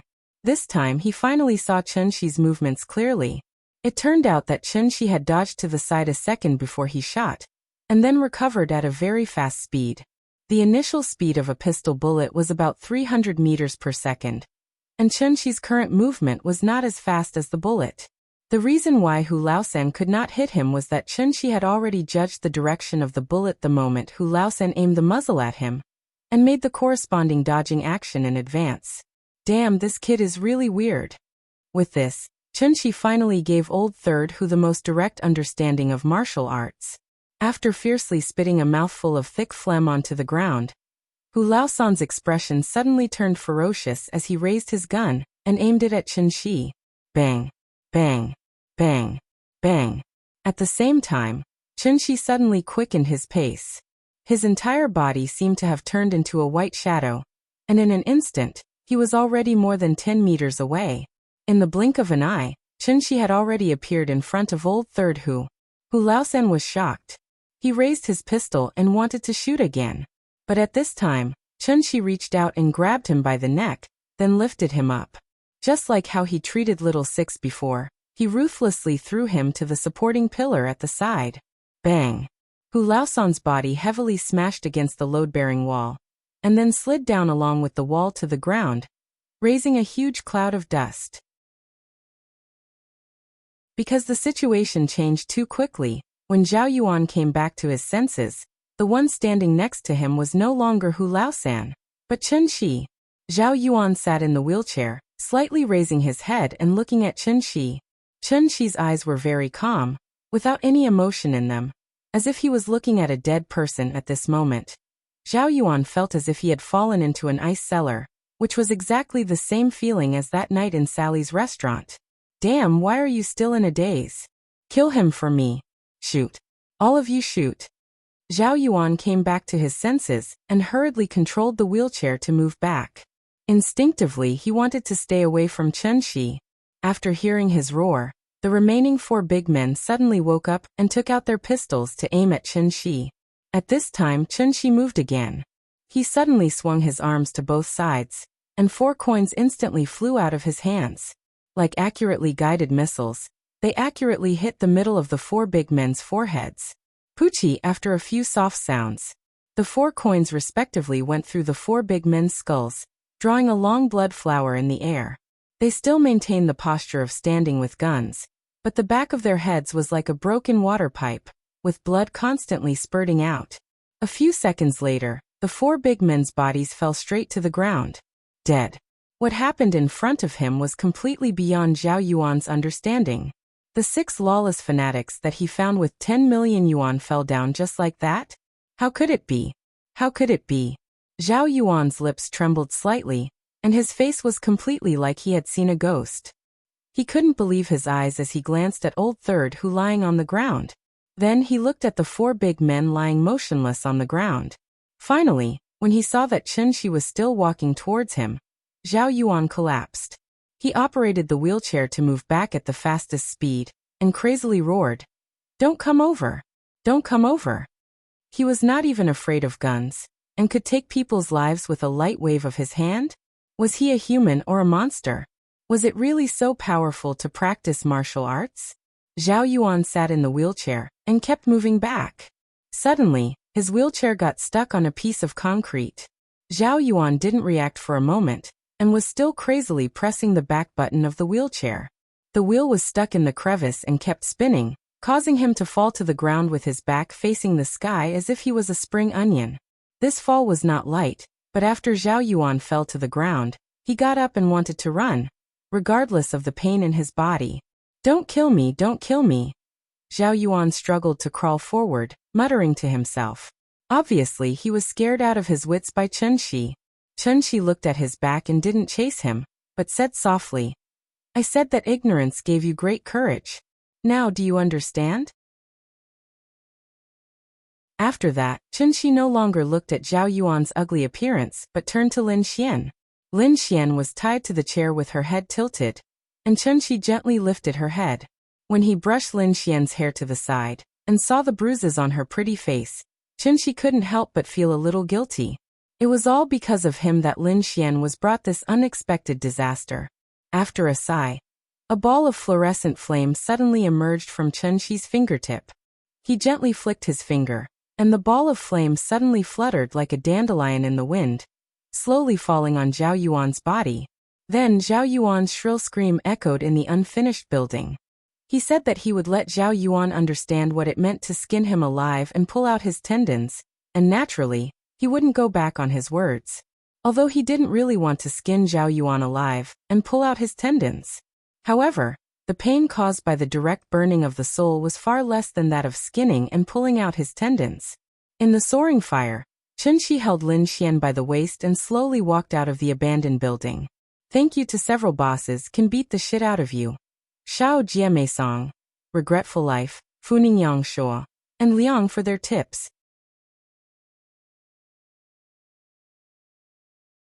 Chapter 40. This towering fire came and went quickly. When the firefighters received the news and rushed to the scene, there was no spark at the scene. This was clearly arson. Otherwise, how could a dilapidated building full of reinforced concrete suddenly spontaneously ignite? However, after the firefighters took a closer look at the scene, they found that there were no traces of smoke in the building. Just when everyone was a little confused, an old firefighter keenly discovered that the ceiling above their heads was covered with a layer of tiny water droplets. If they didn't look carefully, they really couldn't see it. This also meant that the arsonist didn't use gasoline or firewood to set the fire, but used clean fuels such as natural gas and alcohol. Because only in this way would it not produce black smoke when it burned. Clean fuels weren't cheap. Ordinary people couldn't use clean fuels to create a towering fire of that scale just now. The fire brigade withdrew, and then they informed the Jinkai District branch. The Economic Development Zone was a place where many factories existed. A lot of flammable and explosive chemicals were stored in the factories. Once a fire broke out, the consequences were simply unimaginable. The August 12th explosion in the Shangjin Binhnu area was a living example. That accident caused 165 people to be killed, 8 people to be missing, 798 people were injured, 304 buildings, 12,428 commercial vehicles, and 7,533 containers were damaged. The direct economic loss was as high as 6,866 billion yuan. This was a responsibility that no one could bear. So the branch leaders attached great importance to this sudden fire and immediately ordered a strict investigation. The Jinkai District branch immediately convened a mobilization meeting of all the police. They were determined to catch the daring arsonist. However, at the same time as the Jinkai District branch began to act, Chunxi, the arsonist, had already returned to her residence with Lin Xian. They took a taxi. When Lin Xian woke up, she found that she was already sitting in a taxi. She wanted to ask Chunxi what happened, but Chunxi motioned her to look at the taxi driver in the front row. Although there were thousands of questions in her heart, after all, there were outsiders present. So Lin Xian had to forcibly suppress the questions in her heart for the time being. After returning home, Lin Xian couldn't help it anymore. She grabbed Chunxi's arm excitedly and asked nervously, "Are you okay? I suddenly fainted just now. What happened after that?" When Chunxi saw how nervous she was, he gently patted her hand and comforted her. "It's okay now." He was the one who had knocked Lin Xian unconscious. Of course, he wouldn't tell Lin Xian the truth. Therefore, Chunshi lied and said that he had already called the police before he came. The reason why he went upstairs alone was mainly to gather information for the police, so that they could arrange a specific rescue plan. However, Zhao Yuan was very alert. He immediately sensed that something was wrong and decisively led his men to retreat. He also took advantage of this opportunity to save Lin Xian. This lie was full of loopholes. If Chunshi had really called the police, they wouldn't be sitting at home now, but at the police station. However, Lin Xian's mind was a complete mess, so he couldn't tell if Chunshi was lying. She sat on the sofa and calmed down for a while. Then she said with some fear, "Will Zhao Yuan come back? What if he comes back?" Seeing this, Chunshi poured a glass of water for her and comforted her. "Don't worry, kidnapping is a serious crime. Moreover, they secretly hid guns. Now they are wanted by the police all over the country. They can't even escape, so how could they come back?" "Really? Of course it's true. Don't worry, it's okay now." Chunshi sat with her for a while. When he saw that she gradually calmed down, he said with a smile, "Call the company first and ask for a leave of absence. Have a good rest and relax for a few days. Since it's all in the past, forget all the unhappiness. Don't take it to heart." Lin Xian lowered her head and didn't say anything. Chunshi turned her head to look at her, only to find that she was crying silently with her head down. In fact, as long as he put himself in her shoes, he could understand how she felt now. She was suddenly kidnapped and living in the same room as a criminal. She was a woman, and a beautiful one at that.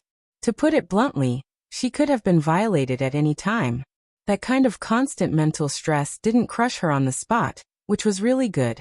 Chunshi didn't know how to comfort her. In short, it was all because of him. He dragged Lin Xian into this and caused Lin Xian to suffer for 2 days for nothing. In the end, this was an undeserved disaster. So after hesitating for a while, Chunshi could only sigh softly. "It's all my fault. I dragged you into this. I'm sorry." Hearing this, Lin Xian sniffled, raised her head, and forced a smile as if she was comforting Chunshi. She forced a smile and said, "It's okay, it's all in the past." Chunshi awkwardly pulled out a tissue and handed it to Lin Xian. He really didn't know what to say in this situation. Lin Xian took the tissue and wiped her nose. Then she took a deep breath, stood up and said with a smile, "It's okay, it's okay. Wait for me. I'll take a shower and change my clothes, and then we'll go out for dinner?"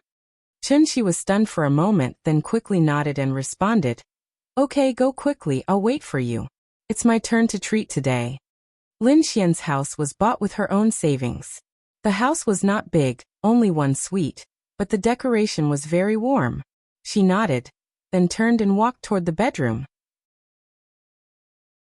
Chunshi sat on the sofa, thinking about how to comfort Lin Xian. But at this moment his phone rang. Chunshi took out his phone, and found that it was an unfamiliar number. After thinking about it, Chunshi picked up the phone. "Hello? Hello? Papa, why haven't you come to pick me up? The other children have all left. I'm the only one left." The little girl's childish voice came from the other end of the phone. Her tone was very hurried, and she seemed to be a little unhappy. It seemed that she was angry. "Ouch, I'll go." After hearing the little girl's voice, Chunshi immediately panicked. It was all Zhao Yuan's fault that he forgot to pick up Nian Nian from school on time. "I'm sorry, Nian Nian. Papa was delayed by something just now. Wait for me at the kindergarten. Papa will pick you up right away. Hurry up. Hurry up. I want to go home." The little girl unceremoniously showed her dissatisfaction on the other end of the phone. Okay. Papa will come right away, Nian Nian. Wait for me." After hanging up the phone, Chunshi immediately stood up from the sofa. At this time, Lin Xian also came out of the bedroom, looked at him and asked, "Nian Nian is still in kindergarten?" "Yes, I forgot to pick her up from school." "It's okay, you go pick her up first, we'll talk about dinner another day." "Then I'll go first?" "Go ahead. Remember to call me if there's anything." "Well, don't worry, I'll take a few days off." "Okay, then I'll go first. Bye." "Thank you, ah. Ha ha ha ha. Blue Sea Mulberry Field. Radishes also have youth. 001248. After playing House Sleeping Dream. Yangqi, Jun Wuxia 9. wanting to say but turning around. Feng feng hua hua. Moonlight fall, spit 10,000 years. Fubiix, 74,011 pp. Canvas shoes. Cola who so many bosses tips.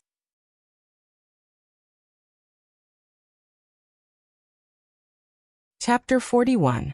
After Chun-Shi left Lin Xian's house, he took a taxi and went straight to the kindergarten. Along the way, he kept urging the driver to drive faster. But because it was rush hour, no matter how good the driver's driving skills were, the car moved very slowly. Therefore, when Chun-Shi finally arrived at the kindergarten in a hurry, it was already 5:30 in the afternoon. The kindergarten was over at 4 o'clock, so when Chun-Shi arrived at the entrance of the kindergarten, there were no other parents outside. After briefly explaining the situation to the security guard, Chun-Shi quickly ran into the school. Then, he found the little girl alone on the playground. The playground of the kindergarten was not big, and it was covered with a colorful suspended assembly floor, surrounded by a few plastic cartoon dolls. The little girl climbed the stairs with difficulty, then sat on the skateboard and slid down. It was still the same slide, but there was no happy smile on her face like yesterday. Seeing this scene, Chun-Shi couldn't help but feel distressed. If he had known it would be like this, he would have called Aunt Zhang in advance and asked her to pick her up. Nian, I'm sorry, Dad is late. Chun-Shi stepped forward and ran quickly toward the little girl. And at this time, the little girl also saw him. The little girl slid down the slide, sat on the ground, and stared blankly at Chun-Shi who was running toward her. But right after that, she began to cry loudly. The little girl cried very sadly. When Chun-Shi came over, she immediately opened her small hands and hugged Chun-Shi's legs, then cried and sobbed, "Papa, don't leave me." Chun-Shi quickly squatted down, hugged the little girl in his arms, and then softly comforted. Nian, be good, Dad will never leave you. Dad has something to do today, so I didn't come to pick you up on time. I'm sorry, don't be angry with Dad, okay? The little girl didn't speak, but cried more and more sadly. Chun-Shi hurriedly wiped away her tears, but her bean-sized teardrops were like a broken string of pearls. They kept pouring out of her eyes, and no matter how hard she tried to wipe them away, they wouldn't run out. Nian, don't cry, okay? Dad is here. Dad promises to pick you up on time in the future. Don't cry, okay? Chun-Shi held the little girl's head in his arms, and then constantly comforted her in her ear. After a long time, the little girl's body finally calmed down, and her small body no longer trembled. After she stopped crying, she raised her head from Chun-Shi's arms, opened her small hands, and said with an aggrieved expression, "Hug." Okay. Seeing that she was no longer crying, Chun-Shi immediately excitedly lifted her up, and then prepared to carry her out of the kindergarten. But at this time, the little guy suddenly turned his little head, pointed at the slide next to him, and shouted with a crying voice, "School bag. My bag." Ah. Chun-Shi looked in the direction of Nian's finger, and found a brand new cartoon bag next to the slide. "My bag. Teacher Wang gave it to me." Seeing that Chun-Shi hadn't come back to his senses, the little girl immediately flipped out, and struggled to break free from Chun-Shi's arms, and then went down to get her bag. Chun-Shi quickly hugged her, not letting her move, and then quickly said, "Dad will get it for you. Dad will get it for you." When Chun-Shi picked up the bag, the little guy snatched it from her. After she held the bag in her arms, she sat quietly on Chun-Shi's arm again. Aware of the strong resentment from his daughter, Chun-Shi kept teasing her all the way. However, the little girl raised her nose and looked like she was still angry, which made Chun-Shi speechless. After the father and daughter returned home, Chun-Shi just bent down, and the little girl had already jumped out of his arms, and then ran quickly to the kitchen, and complained loudly to Aunt Zhang, "Grandma, Dad didn't pick me up today." "Oh, what's wrong?" Aunt Zhang looked at the little girl with some doubts, and then moved her eyes to Chun-Shi. Seeing this, Chun-Shi had to helplessly smile, and explained to Aunt Zhang, "Something happened to my friend. I went to see her, and was delayed for a while. When I came back, it was already after school, and I just picked her up from kindergarten. This little girl, she actually learned to snitch on him. Hey, I thought it was something.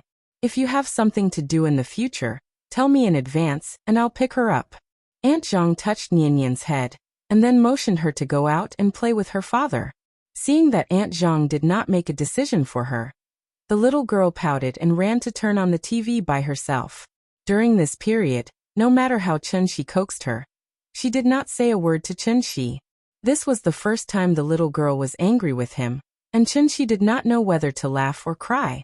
After dinner, Chunxi thought that the little girl's anger had subsided, so he asked her to take out today's painting to have a look. However, the little girl was still holding a grudge against Chunxi for forgetting her in kindergarten. After taking out the drawing paper from her school bag, she hid it, and no matter what, she would not show it to Chunxi. While Chunxi was not paying attention, the little girl immediately ran to Aunt Zhang and said with a smile, "Grandma, look at my painting." "Oh, you've learned to draw?" Aunt Zhang took the little girl's painting with a smile. When she saw the pattern on the painting, she could not help but laugh and praised, not bad, you have talent." Chunxi's curiosity was aroused, and he quickly sat over to take a look, but the little girl stood forward, blocking Chunxi's view with her body.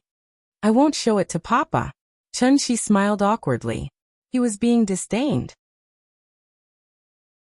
So Chunxi learned from Lin Xian, and pretended to be sad, and said with a bitter face, "Hey, Nian doesn't want Papa anymore." Sure enough, the little girl fell for this trick. After hearing Chunxi's words, she immediately took the drawing paper from Auntie Zhang's hand and handed it to Chunxi.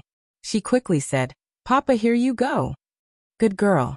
Chunxi took the little girl into his arms, and after kissing her little face, he picked up the drawing paper in her hand and looked at it. Obviously, a kindergarten child's painting could not be delicate. Nian was not a painting genius, so Chunxi spent a lot of effort to distinguish the meaning of her painting. The bottom of the drawing paper was painted with green watercolor, which should be a grass, and there were a few crooked little people standing on the grass. There was a sun on the little people's heads, and the strange things next to them should be clouds. Several little people were painted by the little girl with a watercolor pen, so Chunxi pointed to the black little person and asked, "Nian, who is this?" "This is Papa." After that, the little girl took the initiative to point to the little person painted with red watercolor, and then grinned and said, "This is Mama. This is Grandma. This is me. Draw a moon for the lonely night sky. Draw me singing under the moon. Paint a big window in a lonely house. Draw another bed. Draw a girl to accompany me. Draw a lacy quilt. Draw a stove and firewood. We were born together, and we live together."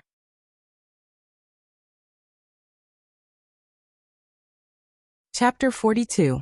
The next day, Chunxi had just sent Nian to kindergarten when Lin Xian called. Lin Xian didn't seem to have rested well. Her voice was slightly hoarse, and he could hear her haggard tone through the phone. After picking up the phone, Lin Xian went straight to the point and said, "Feng Lei just called me and said that her wedding will be brought forward to next Saturday. She wants Nian to be her flower girl. What do you think?" "Flower girl?" Chunxi thought for a moment and asked, "Is it appropriate? Is there anything special about it?" "No, it's fine as long as she's good-looking. Nian is so cute, it's just right for her to be her flower girl. That shouldn't be a problem. I'll talk to Nian later. She should be happy to participate." "Okay, then it's settled. Bring Nian over for a rehearsal on Friday." "Okay, no problem." After hanging up the phone, Chunxi thought for a moment. He felt that there was something wrong with Lin Xian, but he couldn't pinpoint exactly what was wrong. Since he couldn't figure it out, then he shouldn't think about it. Putting this question to the back of his mind, Chunxi waited outside the wall for a while. It wasn't until he saw the little girl dance and finish her morning exercises that he slowly strolled back home. His current state was completely that of an unemployed person who did nothing all day. So when the little girl went to kindergarten, Chunxi didn't know what he should do. Cultivate? No. Earth was a planet in the age of chaos. The spiritual energy of heaven and earth was almost exhausted. It was already difficult to raise a cultivator at the golden core stage, let alone a cultivator at the soul formation stage like him. The spiritual energy of heaven and earth was the original energy of all things. It was reasonable to say that any planet that raised life should contain a huge amount of spiritual energy of heaven and earth. But earth seemed to be an exception. The spiritual energy of heaven and earth here was even less dense than some small planes refined by cultivators. Chen didn't understand why Earth was like this. However, he knew that if he forcibly plundered the world's spiritual energy to restore his cultivation as a soul formation cultivator, he was afraid that in less than 100 years, the entire Earth's environment would change drastically. The ecological balance would be completely out of control, causing all living things on Earth to slowly walk towards extinction. At that time, this planet would become a dead planet. Earth was his home planet, so it was impossible for Chen to do such a crazy thing. Therefore, there was no need to rush the matter of cultivation for the time being. He just needed to let nature take its course and recover a little every day. Qi Refinement Foundation Establishment, Golden Core, Yuanying Soul Formation. The path to immortality was long and difficult to traverse.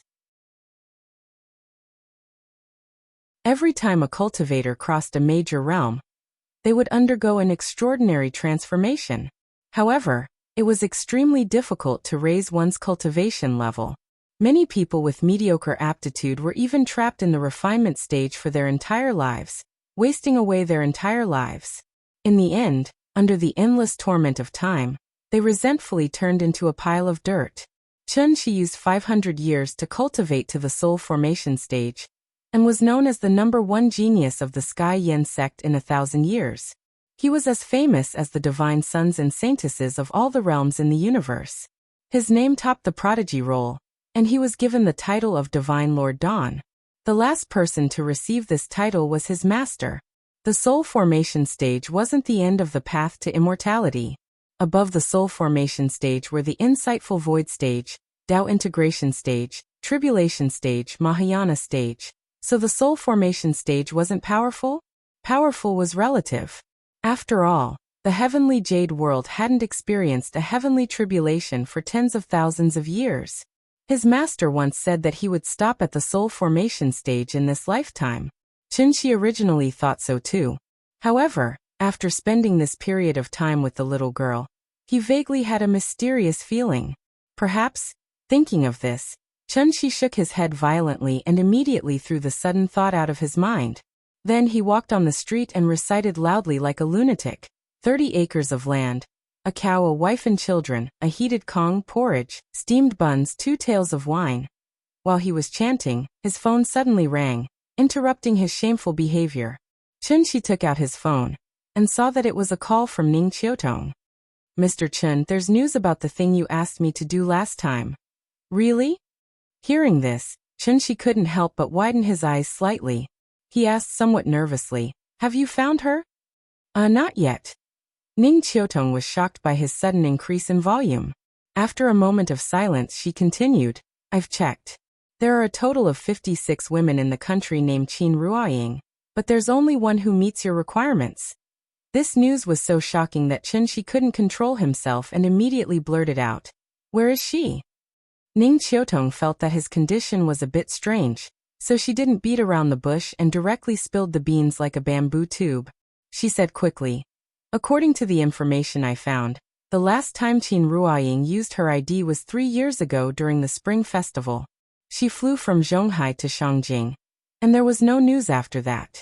I've checked the hotel records, travel records, medical records, and even the police report records. I can't find any record of her. It's as if she suddenly disappeared from Huaxia. After saying this, Ning Qiutong closed her mouth tightly.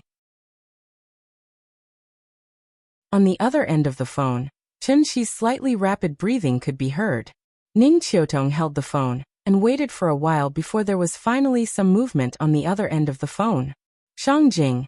After Chen muttered to himself, he coughed softly and said into the phone with some frustration, sorry to trouble you. It's good enough that you can provide me with such a clue. It's okay, it's no trouble at all. If you need anything, just let me know. Okay, thank you. After saying this, Chen was about to hang up the phone. At this time, Ning Qiutong hurriedly said, Mr. Chen, my father's health is almost recovered, so he wants to treat you to a meal. When are you free? Our family is always looking forward to your arrival. How could he be in the mood to eat when he couldn't even find his wife? Chen thought for a while, but finally nodded and said, I'm free at any time. You can arrange it. Ning Zhonghua and his daughter had helped him a lot. Although there were no results, They had at least put in a lot of effort, so Chunshi felt that he should still maintain a good relationship with them. After all, Ningzhonghua had a strong background in Zhonghai. They were well informed. What if one day there was news about Ying? Then do you think tomorrow afternoon is okay? Okay, I'll take a taxi tomorrow afternoon. You don't have to send someone to pick me up. After hanging up the phone, Chunshi walked on the street with some depression. This was the era of Edward Snowden. The technology of the internet was so advanced that it was reasonable to say that there was no information that couldn't be found.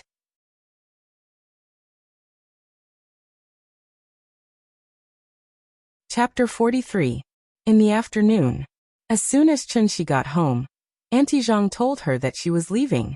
She had planned to leave after the National Day holiday, but this morning, her son suddenly called and said that her daughter was sick and asked her to go home to help take care of the child. Aunt Zhang guessed that this was a lie made up by her son to let her go home early. But after thinking for a long time, Aunt Zhang decided to go back. Because of the promise back then. She had not been home all these years. She even spent the new year here with the little girl. Aunt Zhang also had relatives, so naturally she would miss home. So after Chunshi heard this, he did not say anything and immediately went out to buy her a ticket on the earliest flight. Tomorrow morning at 11 o'clock, Zhonghai flew to Chengdu. Including the fuel cost, it cost more than 800 yuan. They could fly there in less than 4 hours. Although they had not spent much time together, to be honest, Chunshi really did not want Aunt Zhang to leave. But Aunt Zhang had done too much for their family in the past few years. She also had her own family. She could not always alienate her family for the sake of their family. Therefore, no matter how reluctant he was, Chunshi did not dare to say anything to make her stay. He couldn't return the favor that he owed her anymore. At night, Aunt Zhang asked Nian to sleep with Chunshi while she took the opportunity to secretly pack her things. She could not let the child know that she was leaving. Things were different now. In the past, it took 2 days to get to Zhonghai by train. Now the plane arrived in an instant. Rong City wasn't far away, and the round-trip ticket wasn't expensive, but the sudden sense of loss when they were about to part made Chunshi feel very uncomfortable.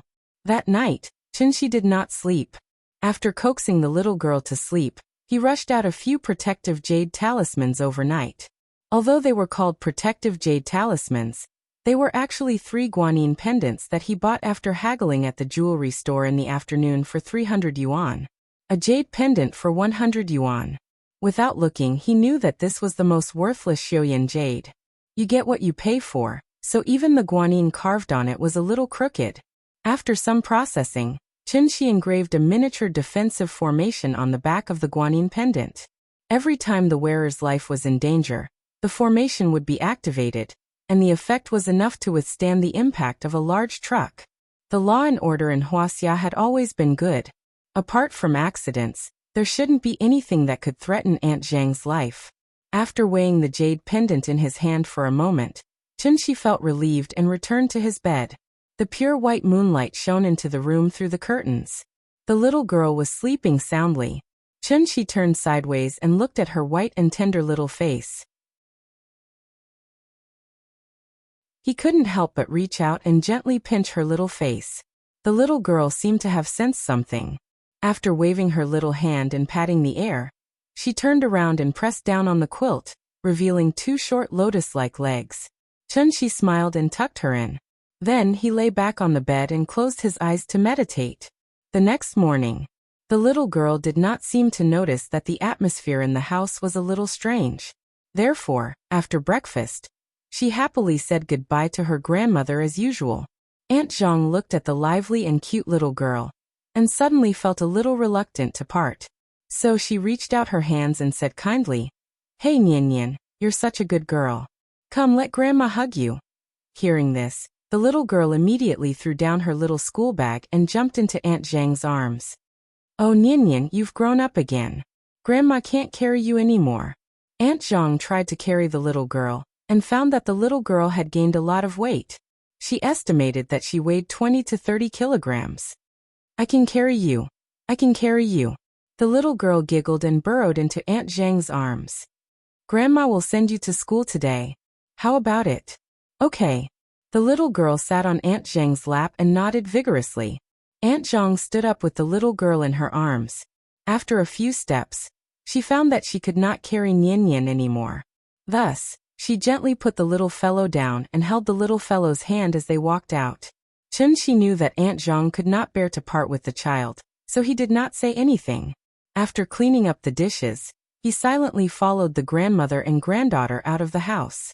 Along the way, the little boy talked about what he had seen and heard in the kindergarten, and Aunt Zhang listened with a smile. Chunxi silently followed behind them, but he could not help but feel troubled. When the little girl came back from school in the afternoon, and found that Aunt Zhang was not there, she would cry to no end. God, at the thought of the terrible thing that was about to happen, Chunxi could not help but feel his scalp go numb. There was only one thing in the world that he was afraid of, and that was Nian Nian crying. Chunxi stood behind Aunt Zhang with a bitter face. When he saw that she sent the little girl to kindergarten, he finally could not help but let out a long sigh. Aunt Zhang turned around and looked at Chunxi with a smile and asked, "What's wrong? You can't bear to part with an old woman like me?" "Of course I can't bear to part with her. How about this? I'll bring Nian Nian to Chengdu to visit you once every month." Hearing that, Aunt Zhang spat at him and complained, "That won't do. Wastrel. The plane tickets are expensive." Chunxi smiled and did not reply, but he had already made up his mind. Don't think that he did not see that Aunt Zhang was secretly wiping her tears just now. At the airport, they had to go through security and check in their luggage. Time was a little tight. So after returning home, Chunxi took the initiative to help Aunt Zhang pack her luggage. Aunt Zhang had quite a lot of things. She filled 2 large canvas bags before she was finally done. After tidying up, the house instantly felt a lot more spacious and empty, making Chunxi feel a little unfamiliar. Before leaving, Aunt Zhang took a deep look at the house. Then she pulled Chunxi and took a taxi straight to the airport. When they were about to go through security, Chunxi handed the jade talisman to Aunt Zhang and told her to carry it with her. At the same time, he reminded her to call him when she got off the plane. If she encountered any difficulties, remember to contact him immediately. It was rare for Aunt Zhang to see Chunxi's long-winded appearance.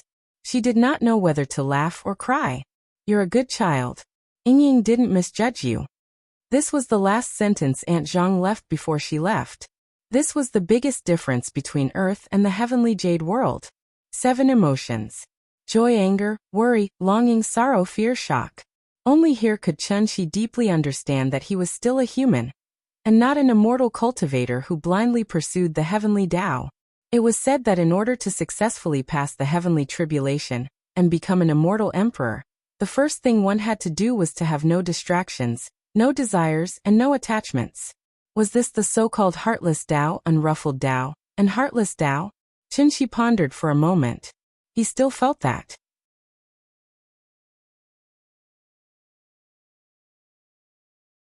Chapter 44. After sending Auntie Zhang off, Chunxi took a taxi from the airport and went straight to Jin City Resort. Jin City Resort was not far from the airport. Half an hour later, Chunxi arrived at the Ning family's villa. Coincidentally, the person who sent Chunxi in was the same security guard as last time. However, he seemed to have forgotten Chunxi. This time, it was not the middle-aged woman who opened the door. It was Ning Qiutong who ran out in her high heels. "Mr. Chun, you're here, please come in." Ning Qingxue was sitting in the courtyard reading a book. She wondered what was wrong with Ning Qiutong today. Why did she run faster than the housekeeper when she heard the doorbell ring? When she saw that the one who entered was Chunxi, a trace of surprise finally appeared on her face that had never melted in 10,000 years. What was wrong with her sister? She still did not know that Chunxi was the one who cured Ning Zhongguo's illness. Ning Qiutong was too embarrassed to tell her about the misunderstanding between her and Chunxi. Therefore, Ning Qingxue still did not know what happened between the two of them. Seeing Chunxi and Ning Qiutong walking side by side toward the door, Ning Qingxue thought for a moment. Then, she put down her book and followed them into the house. She was indeed curious. She was there when Ning Qiutong chased them out last time. She did not expect that after only a few days, Ning Qiutong's attitude had completely changed. It was not like her sister at all. Chunxi walked into the villa with Ning Qiutong leading the way. As soon as they stepped through the door, Ning Zhonghua stood up from the sofa and said with a smile, "Mr. Chun, you're here. Please take a seat." Chun Shi did not stand on ceremony. He sat down beside Ning Zhonghua and asked, "Are you feeling better?" After this period of recuperation, Ning Zhonghua's complexion was now rosy and full of energy. There was no trace of illness at all. After hearing Chun Shi's concern, Ning Zhonghua immediately laughed heartily and said, "Thanks to Mr. Chun, I'm much better now. I think I'll be fully recovered in a month. Thank you so much for saving my life." "You're welcome." After the two of them exchanged a few pleasantries, Ning Zhonghua coughed lightly, and then said the reason he invited Chun Shi over today. "Mr. Chun, there are two main reasons why I invited you over today. One is to set up a banquet to thank you for saving my life, and the other is to ask you a question." "Difficult problem?" "Yes, it's like this. I have a friend who suddenly contracted a strange illness a year ago. He often feels cold all over his body. When I checked his body temperature, it was only around 20 degrees. It was very strange. Moreover, his hands and feet would cramp from time to time, and he could have an unbearable headache at any time. In his words, it was like the Monkey King being chained by the Golden Hoop curse. Cold all over, cramps, headache." "Did you go to the hospital for a checkup?" asked Chun Shi. "Yes, I did. I went to all the hospitals in the country and abroad, but they couldn't find any problems. I also asked Professor Xie, and he speculated that his symptoms were caused by a disorder of the brain nerves. This kind of illness can't be detected with current medical methods. It can only be detected by the patient's own symptoms, so the doctors can't provide him with effective treatment. This situation has been going on for more than a year. He has been recuperating at home for the past year, but the situation is getting worse and worse. The headaches and cramps are becoming more and more frequent. You're an expert, so I want to ask you for advice on his behalf to see if there's any way to treat it." After hearing Ning Zhonghua's words, Chun Shi said uncertainly, "I can only be sure if I see him in person." Chun Shi didn't know much about medicine, but he knew the structure of the human body. Chun Shi knew every part of the human body, every blood vessel, and even every nerve. He only needed to touch a person to know whether they were sick or not. "Then when will you be free?" asked Ning Zhonghua carefully. "Tomorrow at the same time." "Okay, I'll pick you up then. He's not feeling well, so I'll have to trouble you to make the trip. I've already discussed the costs with him. 2 million, is that okay?" Hearing this, Chun Shi was taken aback. When he saved Ning Zhonghua, he only received 100,000. He didn't expect Ning Zhonghua to increase the price by 20 times. It was really out of his expectations. "Okay." Chun Shi nodded. Now that his reputation had been established, his value should naturally rise as well. 2 million wasn't expensive. After lunch, Chun Shi took the Ning family's car back to Kangju community. It was 3:30 in the afternoon. In half an hour, the end of the world would come. When he thought about the storm that was about to be set off by the demon queen Nian, Chun Shi couldn't help but tremble. What should I do? Should I lie to her grandmother to do something, or should I tell her the truth? Chun Shi was really in a dilemma. As a father, it didn't seem good to lie to his daughter. But if he didn't lie to her, how could he stop her from crying? Chun Shi stood at the gate of the kindergarten, and unknowingly ushered in the last half hour of the end of the world. A melodious bell rang in the air above the kindergarten. Under the guidance of the teacher, the children rushed to the school gate while chattering. "Papa!" The little fellow saw Chun Shi at the other side of the iron gate, and immediately raised her small hand and waved vigorously. "Hey, good girl." Chun Shi smiled and thanked Teacher Wang. Then he took the little fellow from her hand and picked her up. "Papa, where's Grandma?" The little fellow seemed to remember that it was her grandmother who sent her here in the morning, so she subconsciously thought that her grandmother would come to pick her up. However, Chun Shi acted as if he didn't hear it. After squeezing out of the crowd, Chun Shi smiled and said to her, "How was it? What did Teacher Wang teach you today?" Hearing this, the little fellow was indeed led astray by Chun Shi and immediately forgot her question. She laughed and said, "Tangram. Teacher taught us to play Tangram. It's so fun." "Oh, Tangram, awesome. Go home and play it for Papa, okay?" "Okay. I know how to spell ducks, deer, and rabbits. Along the way, Chunshi kept changing the topic to distract Nian Nian. The little fellow was amused by him along the way. Her small body sat on his arm and kept twisting and turning. She was still young, so naturally there was no way for her to tell. Papa's smile became more and more forced. Finally, they arrived home. Chunshi took out the key to open the door. The little fellow immediately motioned for her father to put her down. Chunshi hesitated, but under the little fellow's constant urging, he bent down and put her down. Then, the little fellow immediately carried her school bag and ran to the kitchen. Grandma, I'm back. The little fellow ran to the kitchen and saw no one. So she immediately ran to the bedroom, hung herself on the doorknob, and struggled to open the door. But after opening the door, the little fellow was stunned. The box where Grandma put the clothes was gone, and the thick stack of clothes next to the dressing table was also gone. The quilt was neatly folded, and the room was as clean as usual. It seemed that something was different from before, but she couldn't tell what was different. Grandma? Seeing no one in the room, the little fellow immediately ran to the bathroom. The bathroom was also not there. She ran to Chunshi, then raised her small head and hugged Chunshi's leg and asked, Papa, did Grandma go to buy groceries? Looking at Nian Nian's big bright eyes, Chunshi couldn't help but sigh heavily and squat down gently. He held the little fellow in his arms, and then whispered, Nian Nian, Grandma left and went home. The little fellow didn't seem to understand Chunshi's meaning, and hurriedly asked, This is our home. Where did Grandma go? Chunshi really couldn't tell a 4-year-old child the relationship between their family and Aunt Zhang, so he could only take the little fellow to the sofa, and then said to her earnestly, Grandma doesn't live here anymore. In the future, we'll go to see her once a month, okay? Doesn't live here anymore? The little fellow seemed to finally understand Chunshi's meaning. She stared at Chunshi in a daze and didn't speak. Chunshi saw that there was something wrong with her eyes, and his heart suddenly jumped. Oh no! Sure enough, before Chunshi had time to say the next word, a heart-wrenching cry sounded in the room.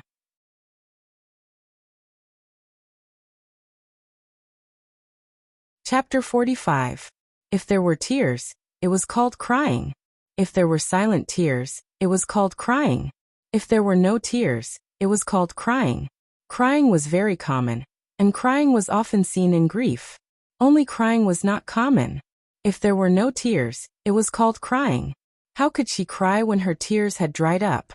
Chunshi misjudged one thing, which was what kind of blow Aunt Zhang's departure would have on the little girl.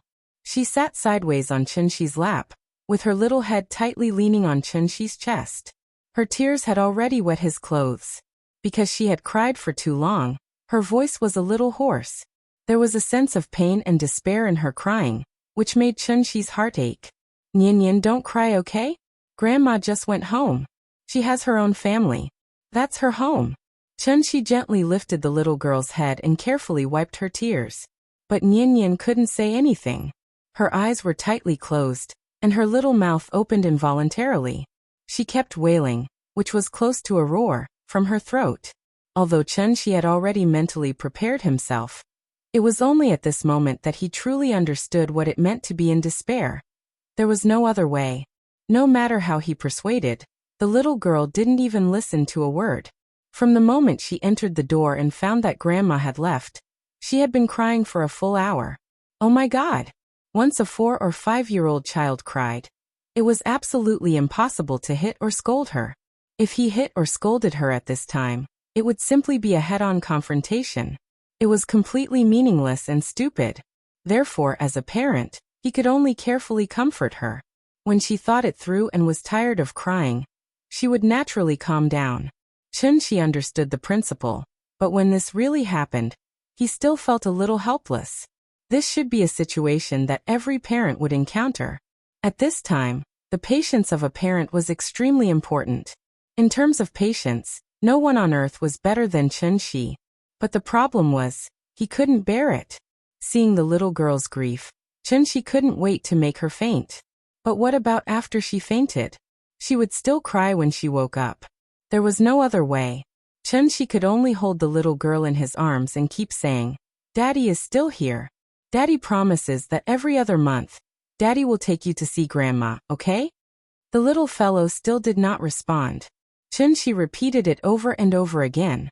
Finally, under his constant comforting, the little fellow's condition seemed to have stabilized a lot. Chunshi waited for a long time before she finally opened her mouth slowly. She sobbed and said in a hoarse voice, "Mama doesn't want me. Papa doesn't want me. Grandma doesn't want me either. Mama doesn't want me. Daddy doesn't want me. Grandma doesn't want me either." At that moment, Chunshi's tears were like a flood bursting a dike, rushing out. He hugged the little fellow tightly in his arms and said heavily, "Daddy is here. Daddy is here. Daddy won't go. Don't cry. Daddy will never leave you. I swear. Forever." Suddenly, there was a strange gust of wind in the room, and the picture album on the table was blown by the wind. The little fellow's watercolor pen was suddenly blown by the wind and rolled off the table, making tinkling sounds. Chunshi's heart ached. The little fellow finally stopped crying.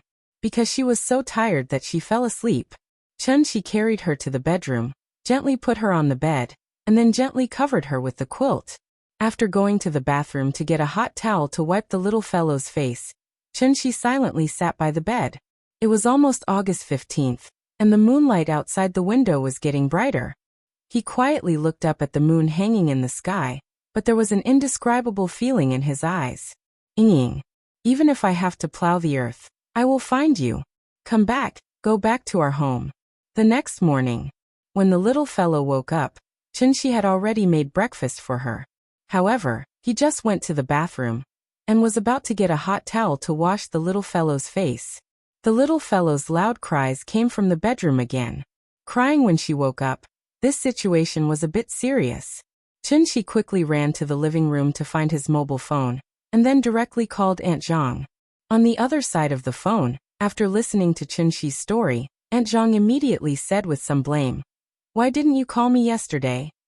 Hearing this, Chunshi could only shake his head with a wry smile and explain, "Seeing her cry like that yesterday, I was already out of my wits. It didn't even occur to me that calling you was the best solution. Hey you child, hurry up and add me on WeChat, open a video call, and I'll talk to her." WeChat. Chunshi was stunned. "Hey, why are you so out of touch with society? You're not as knowledgeable as an old woman like me. Hurry up, go and download one now. The WeChat ID is my phone number." After that, Aunt Zhang hung up the phone. Chunshi quickly browsed through the application store. He used to be in the computer industry, so he had a certain understanding of WeChat. However, not long after WeChat was released, he left the earth, so he did not expect WeChat to develop to its current scale.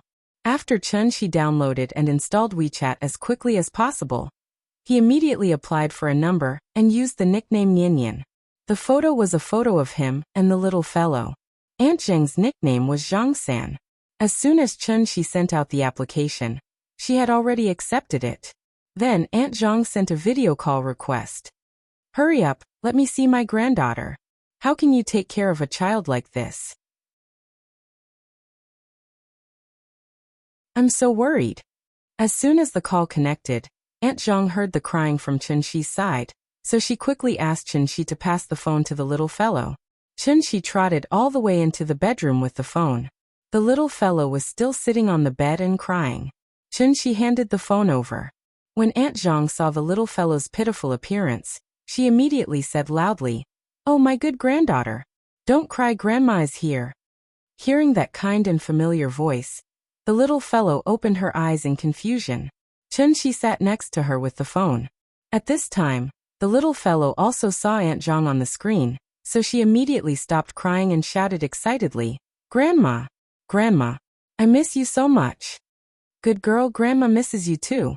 Don't cry, Grandma is distressed." "Grandma, don't you want me anymore?" As she spoke, the little fellow could not help but feel sad. It seemed that she was about to cry out of grievance again. Seeing this, Aunt Zhang immediately said, "Silly child. What are you talking about? Isn't Grandma here? Your uncle is sick, so I have to come back to take care of him. Otherwise, he won't be able to recover, do you understand? If Grandma doesn't take care of Uncle's illness won't be able to recover. Nyanyan, Do you want Uncle to get better soon? The little fellow hesitated for a moment, nodded and said softly, Yes, Uncle will get better soon. After Aunt Zhang's patient comforting and explanation, the little fellow slowly untied the knot in her heart. Chen-Shi watched from the side. When he saw the little fellow's smile again, the big stone in his heart was finally put down. It was too scary.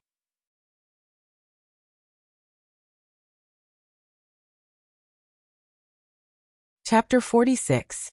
The video call between the little fellow and Aunt Zhang took a long time, so when the father and daughter finished breakfast and went out, Ning Zhongguo's car was already waiting at the gate of the community. As soon as he got in the car, Ning Zhongguo asked with a smile, Is this your daughter? She's so cute, just like Qiutong and Qingxue when they were young. Hearing this, Chen-Shi reached out and touched the little fellow's head, then said to her, Nian Nian, call me Grandpa. Before the little fellow had time to call him Grandpa, Ning Zhongguo quickly shook his head and said quickly, No, Mr. Chen, you're my peer. The child can call you Uncle. After hearing his words, Chen-Shi's first reaction was that Ning Qiutong had become his niece. Fortunately, Ning Qiutong was not here today, or she would probably be unhappy again. However, since Ning Zhongguo had made up his mind, Chen-Shi naturally would not disrespect him, so he said to Nian Nian, call Uncle Ning. Hello, Uncle Ning. The little fellow nodded her little head, and her voice was sweet and crisp, which immediately made Ning Zhongguo laugh. It's good to have a daughter. Ning Zhongguo reached out and pinched the little fellow's face, but the little fellow seemed to be a little shy. She immediately lay down on the seat and climbed into Chen-Shi's arms to hide. Qiutong and Qingxue were as cute as her when they were young, but when they grew up, one was more arrogant than the other, one was more cold than the other, and one was more arrogant than the other, and one was more cold than the other. The only thing they lacked was a sign on their faces that said strangers should not approach them. I'm so worried, haha. Chen-Shi smiled and did not answer. Of course, he knew what Ning Zhongguo was worried about. His two daughters were in their 20s, but neither of them liked a man. How could Ning Zhongguo not be worried about not having a grandson? The kindergarten was not far away, and it was only a 2-minute drive. The little fellow got out of the car and took the initiative to stand on the side of the road. She waved to Ning Zhongguo and shouted, Goodbye, Uncle. A good girl. Ning Zhongguo quickly leaned out of the car window and waved to the little fellow. It could be seen that he really liked this cute little fellow. Today, Ning Zhongguo wasn't sitting in the old A6 that he usually rode. Instead, he was sitting in the Maybach S600 that he usually used to pick up and drop off Chen-Shi. Although the Maybach was no longer a top-class luxury car, it was now a derivative of the Mercedes-Benz S-Series after production was stopped and adjusted. However, its price was still more than 3 million yuan. It was lower than the Mulsanne and Phantom, but it was still a grade higher than the 7 Series S-Series. This level of luxury car was not very common in the vicinity of Gongju district. Not to mention other things, just the Maybach logo alone was probably something that not many people would recognize. Therefore, when Chen-Shi took the little fellow to the kindergarten, several big sisters standing nearby immediately pointed at the father and daughter pair and whispered, Hey, isn't this Auntie Zhang's daughter, Nian Nian? Could that young man be his father? This car must be expensive, right?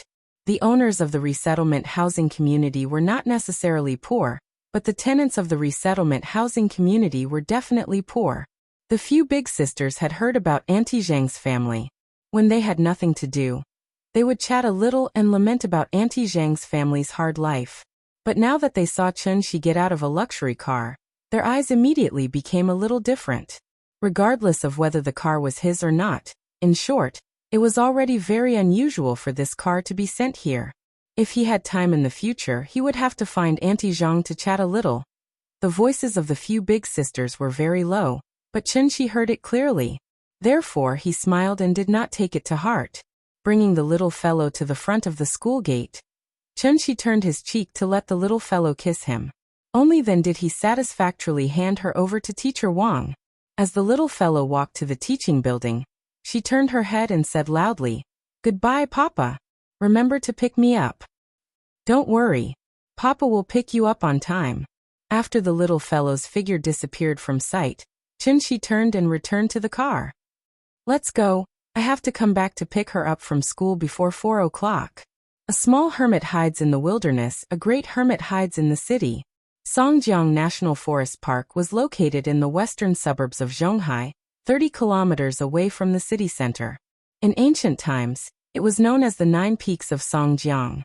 It meandered from the southwest to the northeast for 13 kilometers. The highest altitude was Zhonghai, a coastal port city. It was good to have mountains, so the Nine Peaks of Songjiang naturally became an important outdoor vacation destination for the people of Zhonghai.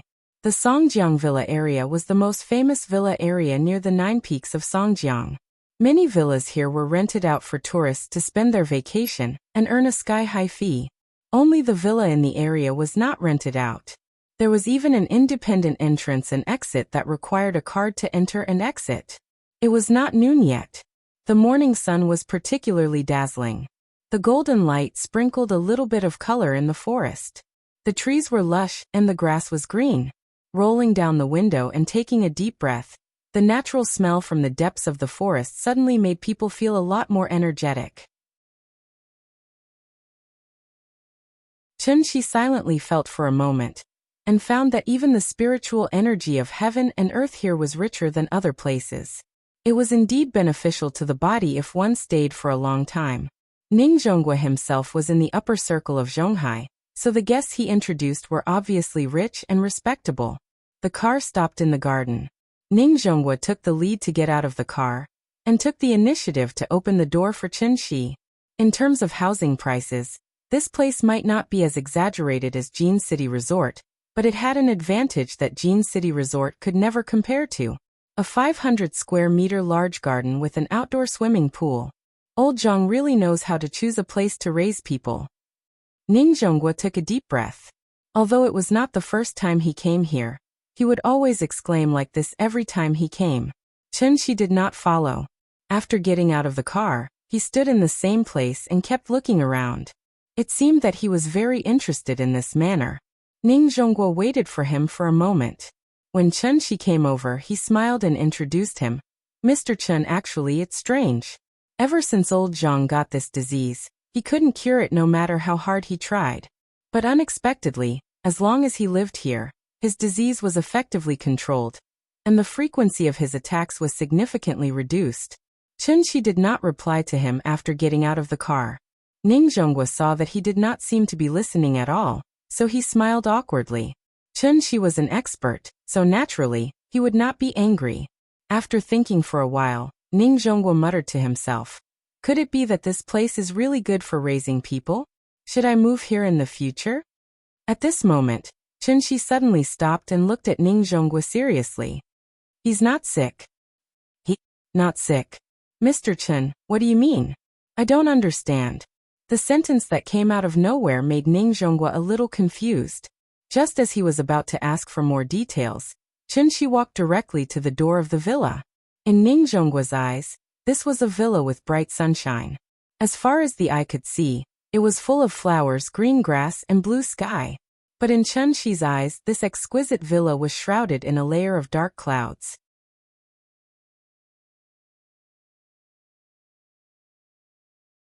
Chapter 47. The owner of this villa was Zhang Jiada, an old friend of Ning Zhonggua's for many years. They got along well and often helped each other in business, so he was one of Ning Zhonggua's best friends. Both of them were old, so Zhang Jiada retired early like Ning Zhonghua, and let his eldest son take charge of the operation of the whole company. Zhang Jiada had 2 sons. His eldest son was responsible for all the affairs of the company, and was often so busy that he could not be seen. Although his youngest son's ability was much worse, he was filial. After Zhang Jiada fell ill, he did not go out to play and stayed by Zhang Jiada's side all day. He was a real filial son. Ning Zhonghua and Chun-Shi had just arrived at the door of the villa when Zhang Jiada's youngest son, Zhang Hongyuan, came to greet them with a big smile. "Uncle Ning, long time no see. You are still as energetic as ever." Zhang Hongyuan politely stood aside as he spoke, and bent over to make an inviting gesture. "Boy, your mouth is much sweeter than before." Ning Zhonghua also watched Zhang Hongyuan grow up, so he was not polite to him. He smiled and patted him on the shoulder, then pointed to Chun-Shi and introduced him solemnly. This is Mr. Chun, my savior and a master of medical skills. Speaking of this, Ning Zhongguo's voice suddenly became much lower, and he secretly said to Zhang Hongyuan, "You can't neglect Mr. Chen just because he looks about the same age as you." With Ning Qiutong as an example, Ning Zhongguo was now afraid of ropes after being bitten by a snake for 10 years. Therefore, the first thing he did was to remind Zhang Hongyuan. Ning Zhongguo reminded him so solemnly that Zhang Hongyuan naturally did not dare to take it lightly. He immediately reached out his right hand and said enthusiastically, "I didn't know that a distinguished guest was coming. I hope Mr. Chen won't blame me." "You're welcome." Chen Shi shook hands with Zhang Hongyuan like a dragonfly skimming the surface of the water. His attitude made Zhang Hongyuan's eyes slightly surprised, but he was also a thoughtful person, so he did not show the slightest dissatisfaction. Zhang Jiada's style of doing things was somewhat different from Ning Zhongguo's. After entering the villa, Chen Shi saw a few middle-aged women who looked like servants busying around. In addition, there were 2 bodyguards in suits patrolling the second floor. Zhang Jiada was sitting in front of the fireplace in the living room. He seemed to be reading some documents. When he saw Zhang Hongyuan leading Ning Zhongguo and Chen Shi over, he immediately wanted to stand up. However, the moment he stood up, he immediately sat back down on the chair and covered his calf. The expression on his face looked very painful. "Dad!" Zhang Hongyuan immediately ran over and shouted at the servants. "Hurry up! My dad's acting up again. Get some hot water." Seeing this, Ning Zhongguo immediately followed and asked with concern, "Old Zhang, what's the situation?" "Ouch. I'm fine. It's just an old problem. Cramp, leg pain." "Ouch, old Ning, quickly sit down. I'll be fine in a while." Zhang Jiada's expression was very painful, but he still raised his head and squeezed out a very reluctant smile toward Ning Zhongguo. Only people who had cramps could understand Zhang Jiada's pain at the moment. Ning Zhongguo immediately cast a look at Chen Shi as if to ask for help, but Chen Shi slowly shook his head. Ning Zhongguo was a little puzzled, but Chen Shi did not give any explanation. Seeing this, he could only sigh and then sit nervously on the sofa next to him. Cramps were technically called muscle spasms. It was a spontaneous tonic contraction of muscles.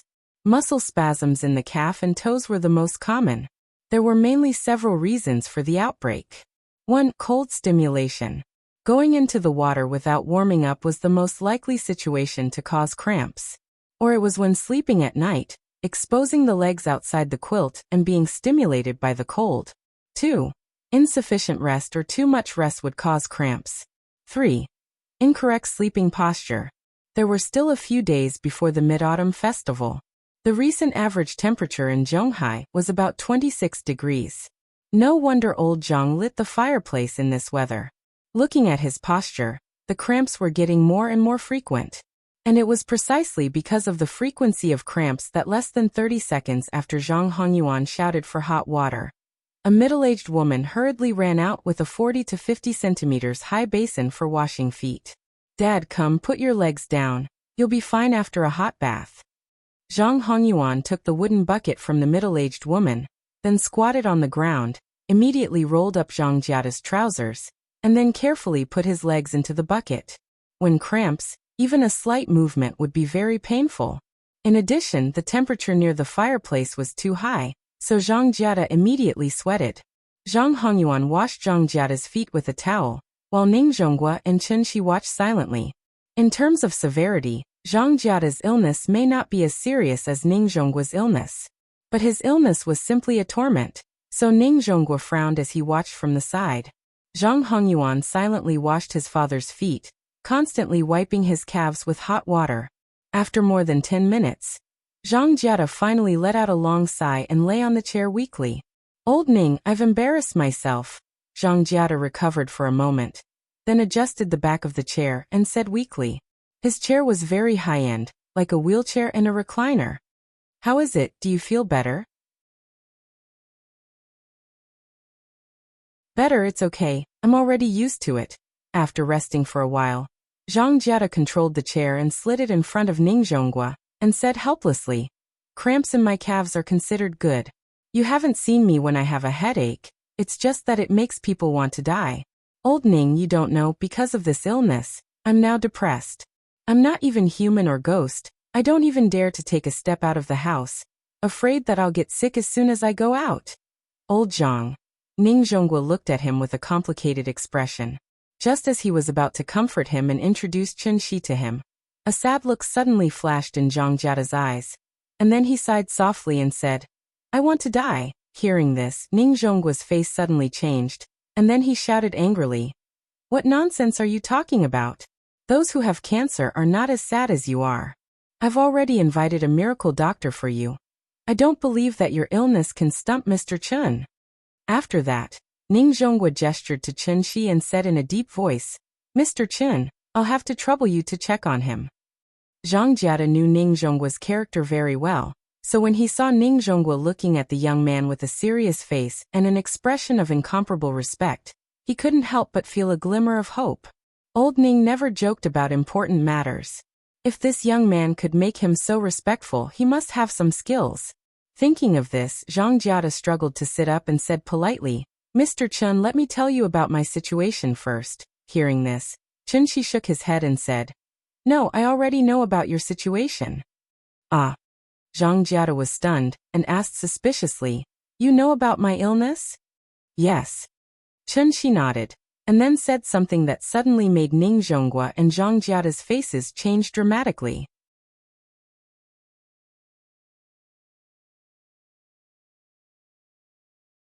Chapter 48. Mr. Chen, you're joking with us, right? Because of the previous example, even if Ning Zhonghua felt that Chen Shi must have gone crazy, he didn't immediately refute him. Instead, he wanted to give him a way out. Zhang Jiada's expression changed. He opened his mouth slightly, wanting to say something. However, after thinking about it, he shook his head and sat back in his chair. If it weren't for the fact that old Ning found this young man, he would have kicked him out already. Chen Shi smiled and shook his head. He said with certainty, I'm not joking.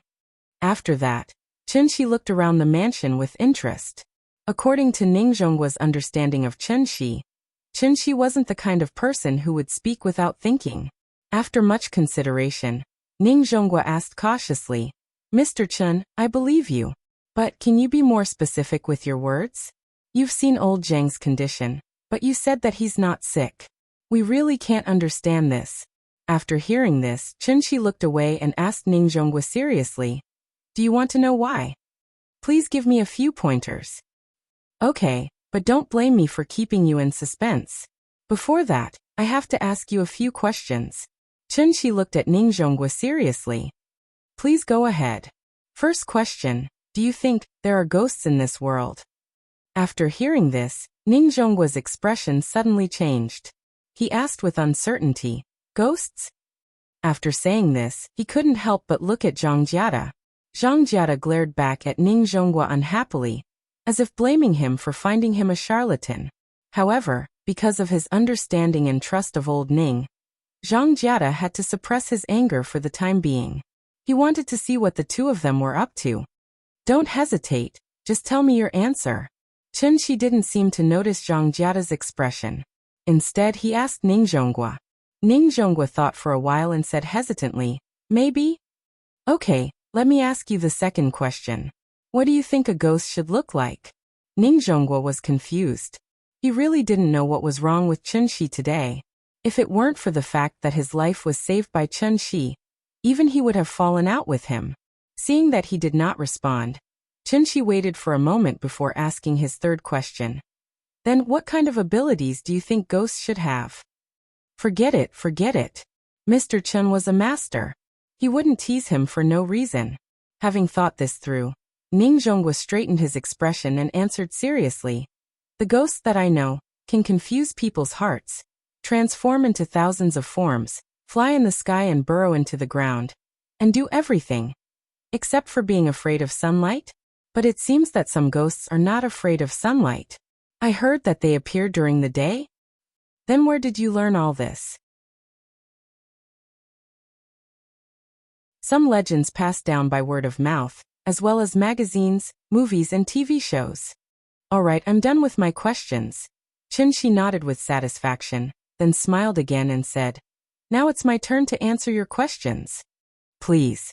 After the 4 questions were asked, even Zhang Jiada's curiosity was piqued by Chen Shi.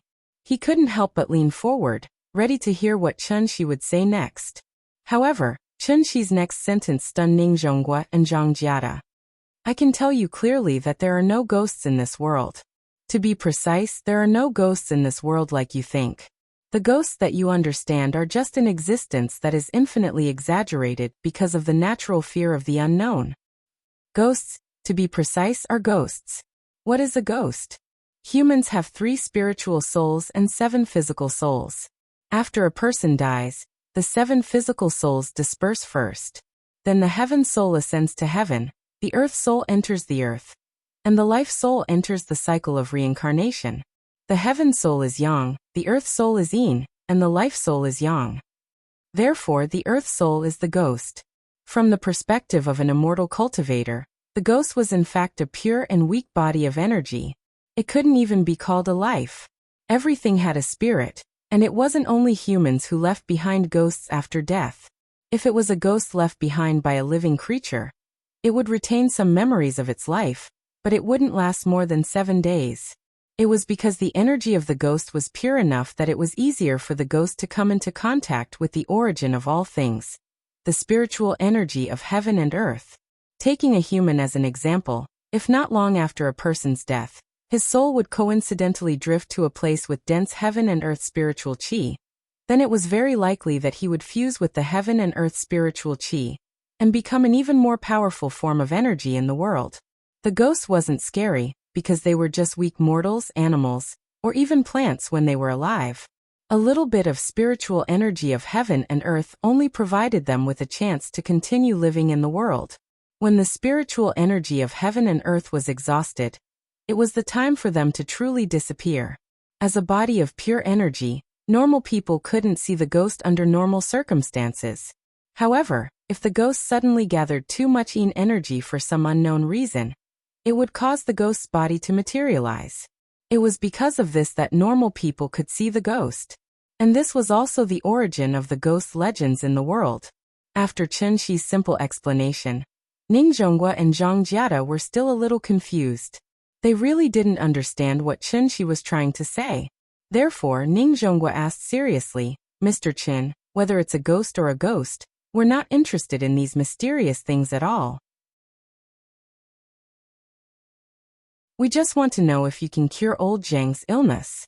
His tone was still very polite, but there was a hint of impatience in his words. He was obviously a little impatient. Thinking about it, they weren't immortal cultivators after all.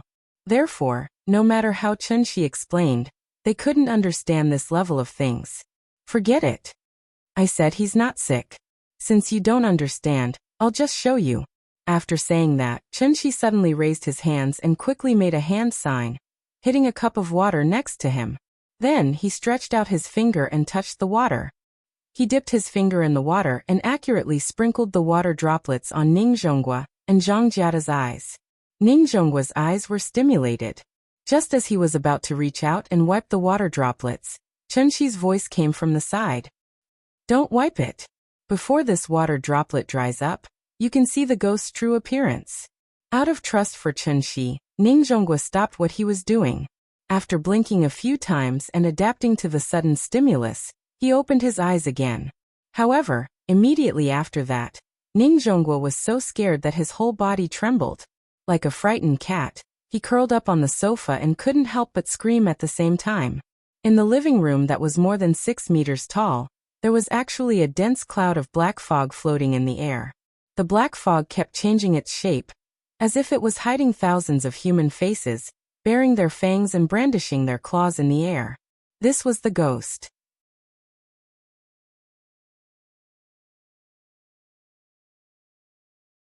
Chapter 49. A large expanse of dense black fog suddenly appeared in front of him, and Ning Zhonghua immediately turned pale with fright. Even with his experience and cultivation, he was still frightened to this extent. It was obvious how terrifying the scene in front of him was. Zhang Jiada did not listen to Chen Shi, so he wiped the water droplets from his eyes. However, after wiping them, he saw Ning Zhonghua curled up on the sofa with an expression as if he had seen a ghost. Ning Zhongguo's body seemed to be trembling nonstop. Mr. Chun. What the hell is this? The whole room was filled with black fog. It was overwhelming and gave Ning Zhongguo a strong sense of oppression. In a daze, he instinctively wanted to get closer to Chun Shi. Then, a cool feeling suddenly appeared in his head. It was like drinking water, slowly flowing from his head to his chest, and then into his limbs. Ning Zhongguo immediately calmed down. Ning Zhongguo quickly turned his head, and found that Chun Shi had put his hand on his shoulder, and was using his eyes to tell him not to be afraid. Don't be afraid. These are ghosts. Chun Shi comforted him and then slowly explained. Ghosts have long lost their minds. They can't even be considered living creatures. Naturally, they won't hurt anyone for no reason. Oh, okay. Ning Zhongguo had some lingering fear. Obviously, the scene in front of him had completely exceeded his worldview. However, because Chun Shi was there, he was no longer so afraid. He tried to suppress his fear and asked seriously, Mr. Chun, old Zhang's illness, is it because of these things? Yes. Chun Shi nodded. I understand what you mean. Ning Zhongguo looked at Zhang Jiada with a complicated expression.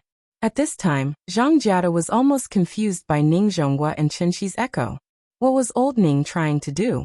Seeing that Zhang Jiada was still in a daze, Ning Zhongguo pleaded on his behalf. Mr. Chen, please help him open his eyes again. After that, Ning Zhongguo quickly looked at Zhang Jiada and said seriously, Old Zhang, don't wipe it off again. Trust me, we've been friends for so many years, I won't lie to you. Zhang Jiada and Ning Zhongguo looked at each other. Seeing that he wasn't joking at all, Zhang Jiada nodded and said hesitantly, Mr. Chen, please, open my eyes. He forced himself to say this, and it was also very awkward. Chun Shi smiled and didn't argue with him. Thus, Chun Shi cast another spell, and threw the water droplets onto Zhang Jiada's eyes. 5 seconds later. Ah. Ghost. Help. Zhang Jiada's mental fortitude was slightly weaker than Ning Zhongguo's, so when he saw the strange black fog suddenly appear in front of him, he immediately shouted in fear. This time, Chun Shi did not use his true essence to calm Zhang Jiada down. Zhang Hongyuan, who had been standing behind Zhang Jiada, saw this situation and immediately came to Zhang Jiada's side. He nervously grabbed his arm and asked, Dad, what's wrong?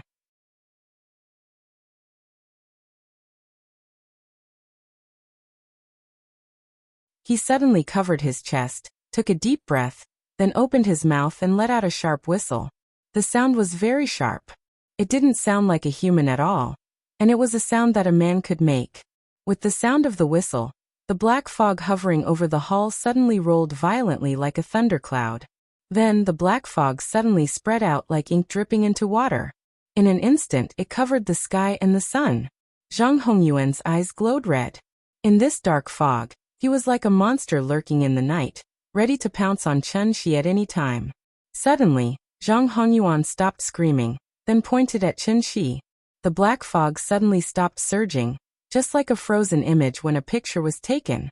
But in the next second, the all-encompassing black fog condensed into a cloud of black smoke at an extremely fast speed, and then rushed towards Chun Shi at lightning speed. So you really know the soul control technique. Chun Shi suddenly smiled, then shook his head gently and sighed with regret. It's a pity that my soul is damaged and my consciousness is sealed. Forget it. This time I can only use anti-aircraft guns to kill mosquitoes. I'll let you see. What do you mean by a firefly dares to compete with the moon? Facing the cloud of black smoke, Chun Shi snorted and suddenly put his palms together in front of his chest. Then he slowly opened his palms. A golden light appeared between his palms. Chun Shi slowly pulled his palms apart, and the golden light grew brighter and brighter as his palms gradually separated. In the end, it was as if he was holding the sun in the palm of his hand. The dazzling light that shone through the gaps of his fingers made people unable to look directly at it. Destroy! After an angry roar, the white sun flame released an endless amount of pressure, like a long spear with monstrous killing intent.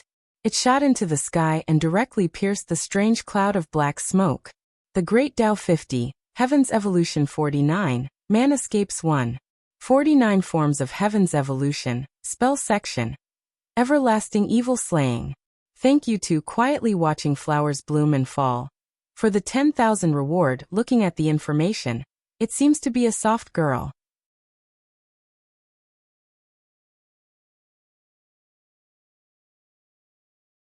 Chapter 50. Like snow meeting the scorching sun. The black smoke was instantly swallowed up by the golden light under the strong light that could illuminate all the darkness in the world. Then everything returned to silence. Ning Zhongguo rubbed his sore eyes. When he came back to his senses, he regretted wiping away the water droplets. The hall returned to how it was when he first walked in. Nothing seemed to have changed. Except Zhang Hongyuan. He stood in front of the fireplace with his hand on his chest. He kept coughing up blood, as if he had suffered a serious internal injury. Seeing him in pain, Zhang Jiata couldn't care less about his fear. He immediately shouted, "Hongyuan you." Seeing this, Qinshi looked back at Zhang Jiata and explained with a complicated expression, "I didn't hurt him. I just destroyed the spirits he collected over the years. You're not sick. The reason why you have cramps, headaches, and chills is actually because these spirits invaded your body under his control. And he himself, because of the spirit control spell that he learned from somewhere, he forcibly controlled these spirits in an inappropriate way. He wasted his energy for nothing. I think." Qinshi did not finish his sentence, but his meaning was obvious. The room quieted down. No one spoke again. Zhang Jiata breathed heavily and hurriedly, as if he was still digesting what he had just seen. Ning Zhongguo also looked at Zhang Jiata and his son in shock. At this moment, a phone suddenly rang at a very inappropriate time. Qinshi looked down and saw that it was his phone. He wanted to hang up immediately. After all, the atmosphere now was much more serious than the meeting. But when he saw that the caller was Mr. Wang, his eyelids immediately twitched. He quickly walked to the side and picked up the phone. "Hello? Mr. Chen?" "Yes, it's me. What's the matter, Mr. Wang?" "Mr. Chen, we found that Nianyan's behavior today is a little strange." Hearing this, Qinshi was stunned.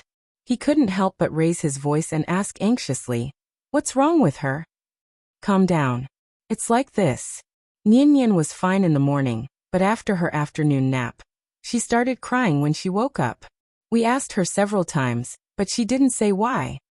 The child's personality is very good, and she is also very outgoing. 2 days ago, she would play with the other children, but this afternoon, she sat alone at the side and played with her toys. Her mouth is muttering something, and I don't know what she is saying. Out of my responsibility and intuition as a teacher, I feel that it is necessary for me to tell you about this matter. I hope that as parents, you can pay attention to this matter. After all, a child wouldn't cry for no reason, or even do a series of abnormal actions." After listening to Mr. Wang's words, Qinshi let out a deep breath. Then he solemnly said to the other end of the phone, "Thank you, Mr. Wang."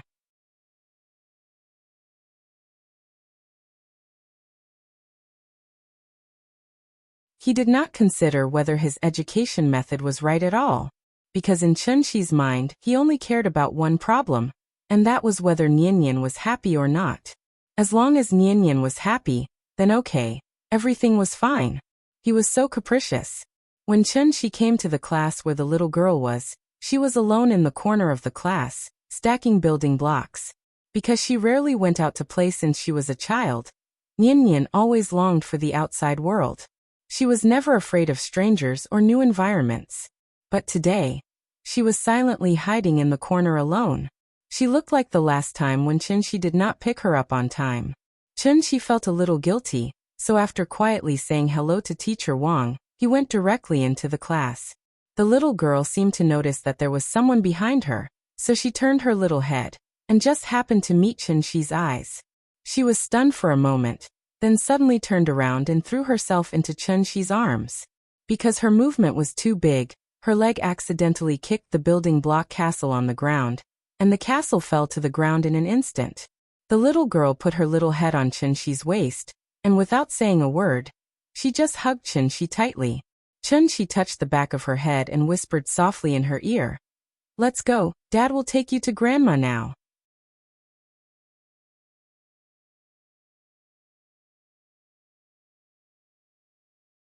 Chapter 51. After seeing her father suddenly appear, The little girl was not as excited as Chunshi had imagined. After hearing Chunshi's words, she nodded gently, and then sat on Chunshi's arm obediently. She wrapped her little arms around Chunshi's neck, and then turned to look at the other children in the classroom. Generally, kindergarten did not allow parents to enter the kindergarten, mainly because they were afraid that the parents would affect the mood of the other children and make them start to miss their parents. However, based on the little girl's current situation, it was obvious that she had some psychological problems, so Teacher Wang immediately said to the other children, "Nian will only come back after taking a few days off. Everyone, come and say goodbye to her." "Goodbye. Goodbye, Nian. We'll wait for you to come back." The children raised their little hands and waved at the little girl. Seeing this, Nian also raised her little hand. She gently waved her hand, and then somewhat embarrassedly lay on Chunshi's shoulder, hiding her little face. Chunshi looked at the group of enthusiastic children, and smiled as he responded for Nian. "Thank you everyone. Goodbye." After that, he walked out of the kindergarten with Nian. Ning Zhongguo's car was still parked outside. He had also bought the plane tickets for Chunshi. They would fly to Chengdu at 5:40 p.m. and arrive at 9 p.m. The little girl was already 4 years old, so she also needed to buy a child's ticket and a household register to board the plane. Chunyan's household register was in Chunshi's household register. Chunshi only discovered this when he came back. People without children might not know that it was actually very troublesome to register a child's household register. In order to register a child's household register, one must first have a marriage certificate, and then go to the woman's household register to apply for a birth permit. After the child was born, one still needed to apply for the child's birth certificate at the hospital, which was the birth certificate. Finally, one could register the child's household register at the police station where the parents were registered. It was naturally more troublesome to give birth to a child out of wedlock, which was the so-called birth of a child without marriage. If a woman wanted to register her child as an unmarried mother, she would first have to go to the family planning department to pay a fine. Without a marriage certificate, she would not be able to apply for a birth permit. Only after paying the fine could she apply for a certificate of illegitimate birth. At the same time, the woman would also need to provide a paternity test between the child and the father. Specific regulations may vary from place to place. It was precisely because of this that single mothers were sometimes really pitiful. The man was irresponsible and disappeared after getting pregnant, leaving behind an insensible unmarried woman with a big belly. Other than being discriminated against all day long, she was also made difficult by the law. After all, the fine was not cheap, and the man had run away. Where were they supposed to go for a paternity test? Chunshi and Qin Ruoying did not have a marriage certificate, and Chunshi didn't know much about this. Therefore, he had never even thought about why Nianyan's household register was in his household register. It was as if everything was so natural. It was as it should have been. Chunshi took Nianyan home first to get the household register and ID card, and then a change of clothes. People will always have unrealistic fantasies. Because he was worried that Yingying might suddenly come back while they were away. In order to reassure himself, Chunshi carefully pasted a note on the door. "I'm on a long trip and will be back in 5 days." Although Chunshi knew that it was almost impossible, he even pasted notes on the table in the living room and the dressing table in the bedroom just in case. Later, he took the little fellow and reluctantly got into Ning Zhongguo's car. The little fellow had never been on a plane, so when she heard that they were going to take a plane, she immediately regained her vitality. As the car was getting closer to the airport, the little fellow became more and more excited. Suddenly, a plane flew over their heads. The little fellow immediately pointed to the plane and shouted excitedly, "Papa! Look! A plane! A plane!" Chunshi hugged the little fellow and rolled down the window. He pointed to the plane and asked, "We're going to get on later. Do you like it?" "I like it. I want to take a plane. I haven't been on a plane yet." "Okay, Papa will take you on a plane today." The car soon stopped outside the waiting hall. Chunshi took the little fellow to say goodbye to Ning Zhongguo. Ning Zhongguo said with a smile, "I wish you a good time. Remember to call me when you come back. I'll come back to welcome you. Don't bother. We'll take a taxi back." Don't mention it, don't mention it. Mr. Chun, you saved my life and Lao Zhang's life. This is a great favor, so you don't have to be so courteous with me. Remember to call me when you come back. Speaking of this, Ning Zhonghua made a phone call gesture, and then continued. Oh, by the way, I've transferred the money to your card. Remember to check it. Well, thank you. After saying goodbye to Ning Zhonghua, Chunxi walked into the airport with the little fellow in his arms. This was the first time in the little fellow's life to come to such a large public area, so she immediately opened her mouth and shouted, Papa, it's so big here. There are so many people, like a zoo. The little fellow sat on Chunxi's arm. Her small body twisted left and right, and her little head kept turning around. It seemed that she was very interested in everything around her. The first class of the latest flight had been sold out, so Ning Zhonghua did not buy a first-class ticket for Chunxi. In addition, it was almost boarding time, so Chunxi did not choose a good seat by the window when he checked in. This made Chunxi feel a little regretful. They came a little late, so as soon as they booked the tickets, the broadcast over there rang. Chunxi quickly took the little fellow to line up at the security check. When they finished the security check, it was already 5:20. He ran all the way with the little fellow in a hurry.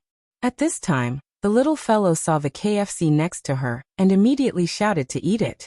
Chunxi looked at the time. There was really no way, so he could only force the little fellow to get on the plane. He chose the seat in the back half, where there was no wing to block the view. So as soon as the little fellow sat in the seat, she immediately forgot about the KFC and stretched out her little head to look outside. Sitting by the window was a middle-aged man in his 30s. When he saw the little fellow's pitiful look, he immediately said to Chunxi, I'll change my seat with you. Let the child sit here. What a kind man. Chunxi was overjoyed when he heard that. He quickly responded politely, Thank you so much, Nian Nian. Uncle wants to give the seat to you. Quickly say thank you to Uncle. Thank you, Uncle. The little fellow smiled sweetly, which immediately made the middle-aged man laugh and say, You're welcome again and again. After changing the seat, the little fellow immediately stuck herself to the window. He didn't know what she was looking at so excitedly. In the process of the plane heading to the runway, the little fellow was excited, so she shouted. Chunxi gently patted her head and then made a shoo gesture. Seeing this, the little fellow immediately covered her mouth with her small hands, revealing a pair of big eyes, looking at Chunxi pitifully. Chunxi had taught her to keep quiet in public, so the little fellow also understood her mistake. Good girl, sit down first. The plane is about to take off. Look outside later. After pressing the little fellow to sit in the seat, Chunxi took back the table and fastened her seatbelt. Then he let her learn from him and wait for the plane to take off. With a violent shake, the plane took off. The little fellow didn't seem to be afraid of this feeling. When the plane stabilized, she immediately learned the actions of others, rushed to loosen her seatbelt, and then leaned back to the window. Papa, there are clouds outside. Looking at the sweet smile on the little fellow's face again, Chunxi couldn't help but breathe a sigh of relief in his heart. He reached out and pinched the little fellow's face, then imitated her and put his head in front of the window.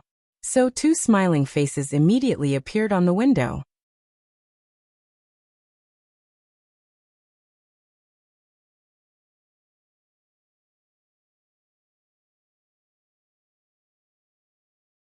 As soon as they reached the small road, the feeling of an old Chengdu came out. 2 rows of lush trees instantly covered the hustle and bustle of the city. Under the dim street lights, a few leisurely passers-by could be seen. When they arrived at the station, the timer showed 49 renminbi, which was much better than Zhonghai. Chunxi stood at the entrance of the neighborhood with the little girl in his arms. Then he called Aunt Zhang. In less than 2 minutes, Aunt Zhang's figure appeared. Hey, you're too much. Just wait for the child to make a fuss. It'll be fine in 2 days. I just left, and you rushed over with her.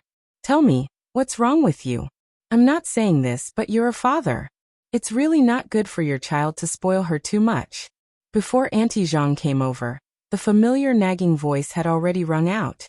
Chunxi smiled awkwardly, but the little girl had already opened her little hands and shouted enthusiastically, Grandma, Grandma, I miss you so much. Hey, you good child, you're trying to make me sick to death. Hearing the little girl's shout, Aunt Zhang immediately stopped lecturing. Then, she laughed out loud and wanted to take the little girl from Chen-Shi's arms. She hugged the little girl, and then gently put her on the ground.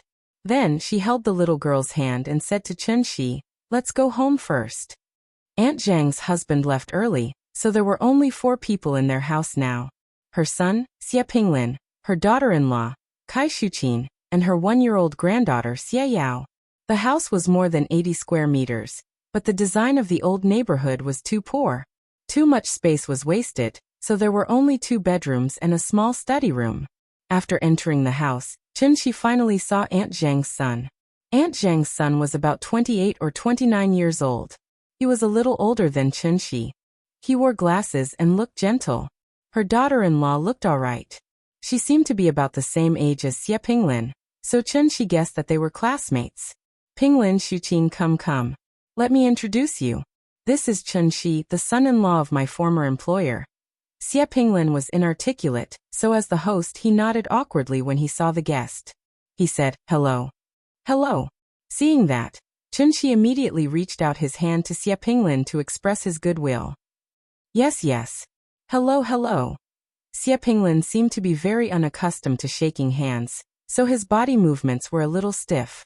At that moment, Aunt Zhang looked at Kai Shuqin, who was watching TV on the sofa, and said to her, "Oh yeah, Shuqin, Chen-Shi will be staying at our house today. Can you tidy up my room and let the father and daughter stay there? I'll stay in the study room later." Hearing that, Chen-Shi immediately said, "Aunt Zhang, there's no need to trouble yourself. It's a trip. I'll bring the child out and get a room later." "How can that be? Don't you need money to get a room?" Aunt Zhang scolded Chen-Shi. Then she advised him earnestly, "It's not easy for you to take care of the child alone. Save as much as you can, understand?" Chen-Shi saw the serious look on Aunt Zhang's face, so she nodded and said, "Okay, I'll listen to you. Come. Don't just talk. You're guests from afar. Come take a seat." Aunt Zhang invited Chen-Shi to the sofa, only to find that Kai Shuqin was still sitting on the sofa and watching TV. She glared at Kai Shuqin unhappily and said, "Shuqin, what are you waiting for? Go and tidy up. What time is it?" However, Kai Shuqin didn't even turn her head. She replied indifferently while eating melon seeds, "Got it. I'll go after this episode." Auntie Zhang didn't seem to know what to do with her, so she just left her be and gestured for Chen-Shi to sit on the side. Chen-Shi politely sat on the sofa with the little fellow in his arms. At that moment, the little fellow saw the baby lying next to Kai Shuqin. "Papa, I want to see my sister." She knew that Aunt Zhang had a granddaughter, so she immediately clamored to see the little fellow who was younger than her. Come. Grandma will carry you." Aunt Zhang picked up the little fellow from Chen-Shi's lap, then carried her to the other side and put her next to the baby. The little fellow reached out to pinch the baby's cheeks, but Kai Shuqin picked up the child in one swift motion. She didn't say anything. She just glared at Nian, then stood up and walked to the bedroom.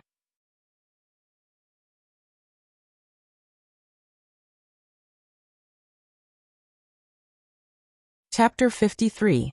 Kai Shuqin's reaction was very subtle. Aunt Zhang was stunned. She opened her mouth to say something, but no sound came out for a long time. The little girl was also stunned. She stared blankly as Kai Shuqin took the baby away from her. After Kai Shuqin walked into the room, the little girl burrowed into Aunt Zhang's arms and buried her head deep into Aunt Zhang's body. At this moment, Chen-Shi gently patted the back of the little girl's hand and said to Aunt Zhang with a smile, "We came uninvited. Sorry for the trouble." "No trouble at all.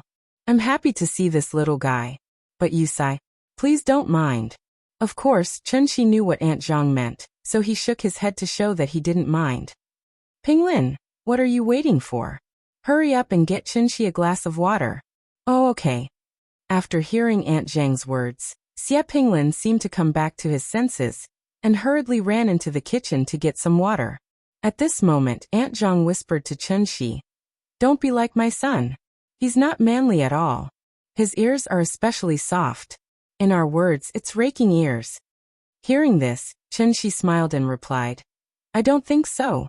It's a good thing for a man to be in front of a woman.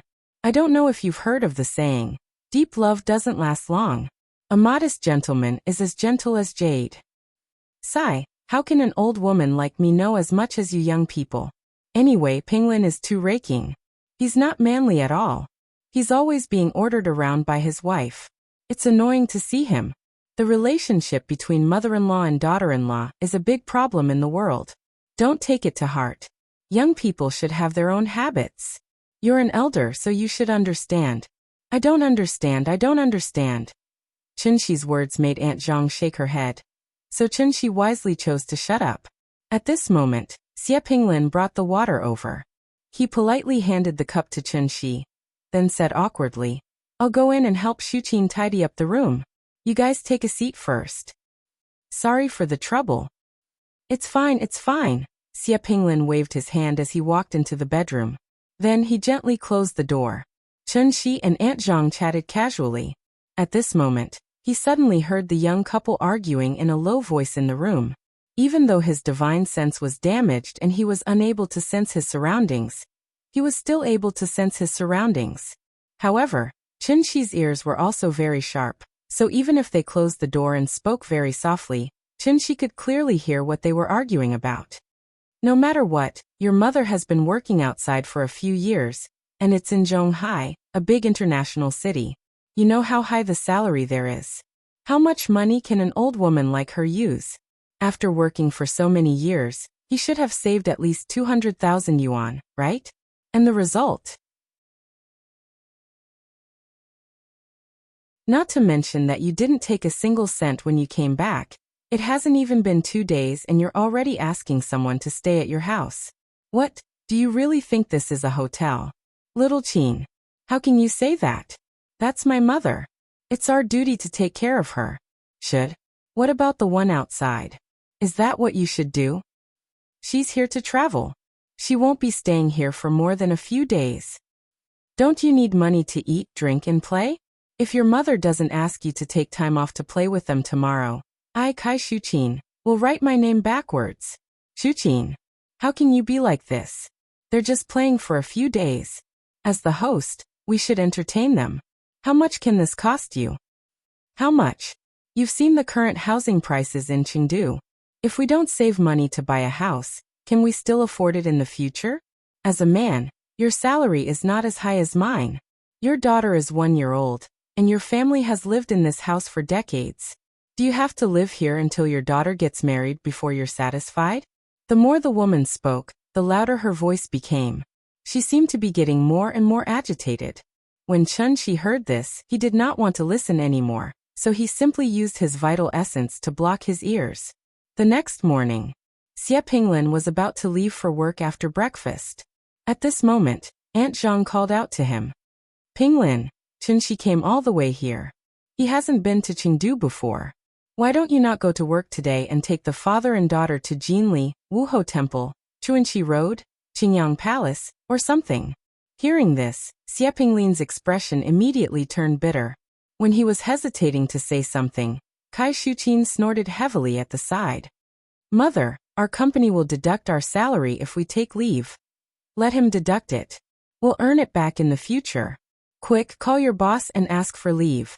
Just say that I'm sick and you have to stay at home to take care of me. Will that do? Mother. Xie Pinglin was in a difficult position, but he did not dare to reject his mother's request directly. He turned back to look at Kai Shuqin, only to find that she was already carrying her bag and preparing to go to work. At this moment, Chen-shi smiled and patted the little girl's head, asking, Nian Nian, Daddy will take you to Happy Valley later, okay? Okay. The little girl held the spoon and smiled sweetly. Chen-shi then turned to Auntie Zhang and said, I won't trouble Xie bro, I'll take the child to Happy Valley later. Auntie Zhang, you can't just take care of us. You can't just let 2 men take a child to an amusement park, right? Aunt Zhang thought about it and nodded. She said to Xie Pinglin, Then you go to work. Come back early in the afternoon, and take them to eat hot pot in the evening. This little girl can eat spicy food. As she said that, Aunt Zhang rubbed the little girl's head. Hearing this, Xie Pinglin breathed a sigh of relief. After a few polite words with Chen Shi, he ran out of the house as if he had just escaped death. After breakfast, Chen Shi helped Aunt Zhang clean up, and then took the little girl out. Aunt Zhang originally wanted to accompany the father and daughter to Jinli, but when she thought of taking care of her little granddaughter, she had to give up. Out of the community, Chen Shi stood on the street with Nian Nian in his arms. At this moment, the little girl tilted her head and suddenly said, "Papa, let's go home." Chen Shi was stunned. Seeing that he didn't speak, the little girl muttered to herself, "Auntie and uncle don't like me. Grandma likes me, so Auntie hates Grandma. I don't want Auntie to hate Grandma." Chen Shi stared at the little girl in a daze. At this moment, he seemed to feel that his daughter seemed to have grown up a lot. A 4-year-old child was actually able to carefully detect an adult's expression. Moi. Chen Shi kissed the little girl's face and said, "We won't go. We'll stay here. Today we'll go to the amusement park, tomorrow we'll climb the mountain, and the day after tomorrow we'll soak in the hot spring. Daddy will take you to a 5-star hotel and see the Leshan Buddha, which is taller than the house." Okay. Okay.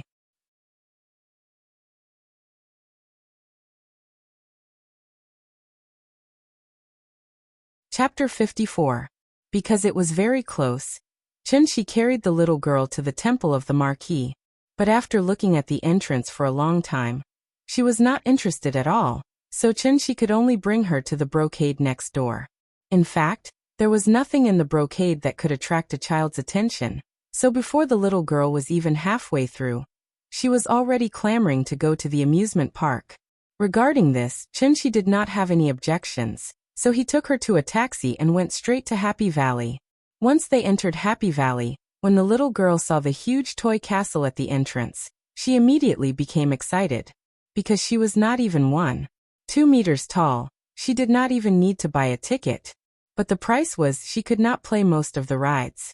Chen Shi only found out after coming here that most of the rides in Happy Valley required children to be at least 1.2 meters tall to play. The roller coaster looked exciting and fun, but it was not a ride that children could play. With no other choice, Chen Shi could only hold her and stand by the side, watching the others play. It was not that there were no children's rides such as the merry-go-round, small train, sightseeing wheel, crazy bus, and so on were very popular with children. It was just that the little girl wanted to ride the roller coaster. So Chen Shi had no choice but to coax and trick her to play all the children's rides. Finally, the little girl put down her pouting little mouth. Chen Shi originally thought that the little girl would not like Happy Valley, but when they came to a place called the Magic Castle, the little girl immediately exploded with curiosity. There were countless dynamic and strange magic rides gathered here. Every arrangement was deliberately to cater to the child's whims. The magic theater stood in the middle, shining with a dreamy light. In the theater, cartoon dolls appeared one after another, opening the curtains of the magic ball. Magicians skillfully cast magic. Happy wooden horses galloped and chased each other. On the bubble ball battlefield, colorful balls jumped around. There was also a big Mexican straw hat, wildly dancing with magic, releasing brilliant lights. When had the little girl ever seen such a dreamy magic world? So she was immediately addicted. When she really started playing, time passed very quickly. In the blink of an eye, it was 5 o'clock in the afternoon. Chen Shi calculated the time and estimated that it would take at least an hour to go back during the rush hour, so he carried the little fellow and prepared to leave. However, she was unwilling no matter what he said. Chen Shi persuaded her in every way possible and bought her a big panda plushie. Only then did the little girl reluctantly say goodbye to the magic castle with the plushie in her arms. "Papa, when can I come to the amusement park again? This place is much more fun than the zoo." "When you're a little taller, when you're a year older, Daddy will bring you here. By then, you can also play those games." "Really? Of course, why would I lie to you? Then I want to ride the roller coaster." "The roller coaster won't work." "Why?" "You have to grow even taller to ride a roller coaster." Papa is lying. When the father and daughter returned to Wuho Temple Street, it was almost 6 o'clock in the evening. During this time, Aunt Zhang also called twice to urge them. Naturally, they had to eat hot pot in Chengdu. After all these years of training by Aunt Zhang, the little girl could eat a little spicy, so Aunt Zhang ordered a slightly spicy mandarin duck pot. It seemed that every hot pot restaurant's business was very good. From afar, they could see more than 10 plastic stools at the door. 20 to 30 customers were sitting there waiting in line for their number to be called. The smell of the hot pot was very strong. Before the little girl entered the door, she had already begun to sniff her little nose and kept looking around. She seemed to be very interested in this thing. She had never eaten hot pot before. When Chun-Shi carried her into the hot pot restaurant, Aunt Zhang's family had already ordered the dishes and were waiting for them in their seats. However, Chun-Shi did not immediately go over, because he felt that the atmosphere at Aunt Zhang's table was a little strange. Kai Shuqin held her phone with both hands and typed quickly. She seemed to be chatting on WeChat. Xie Pinglin lowered his head slightly and kept whispering something in Kai Shuqin's ear. Aunt Zhang looked at the hot pot in front of her silently. There was a baby carriage next to it. The baby was lying in the carriage obediently and chewing her fingers. Looking at his posture, it was obvious that something unpleasant must have happened before he came. Chun-Shi deliberately stood at the door for a minute. After a deep sigh, he carried Nian Nian and walked in. "You're back? Come, come, come. The pot is boiling. You can eat at any time." The moment Aunt Zhang saw Chun-Shi, she immediately put on a smile and quickly got up to ask him to sit down. Chun-Shi nodded at Aunt Zhang, then turned to Xie Pinglin and said, "Sorry for making you wait."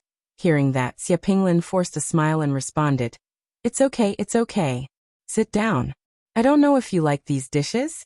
I'll show you the menu, okay?" After saying that, Xie Pinglin turned sideways and was about to ask the waiter to bring the menu over. However, at that moment, Kai Shuqin secretly kicked him under the table. Xie Pinglin was not a shrewd person, so it immediately showed on his face. Therefore, he could only turn sideways a little awkwardly. He wanted to say something, but it was as if someone had suddenly grabbed his throat.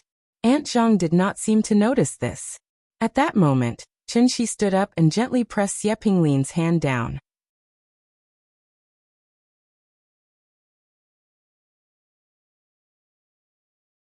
The appearance of Chun-Shi just happened to give her a chance to act.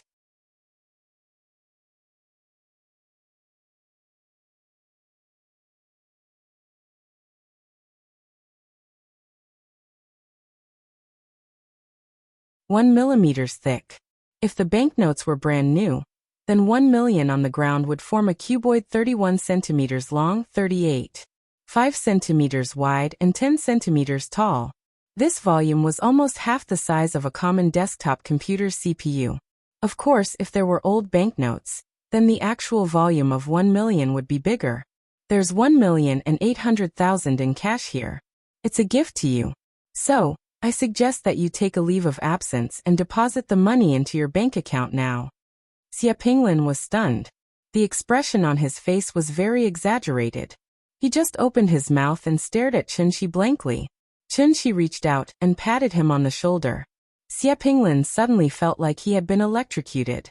His body trembled, and he quickly said, "No, I can't take your money."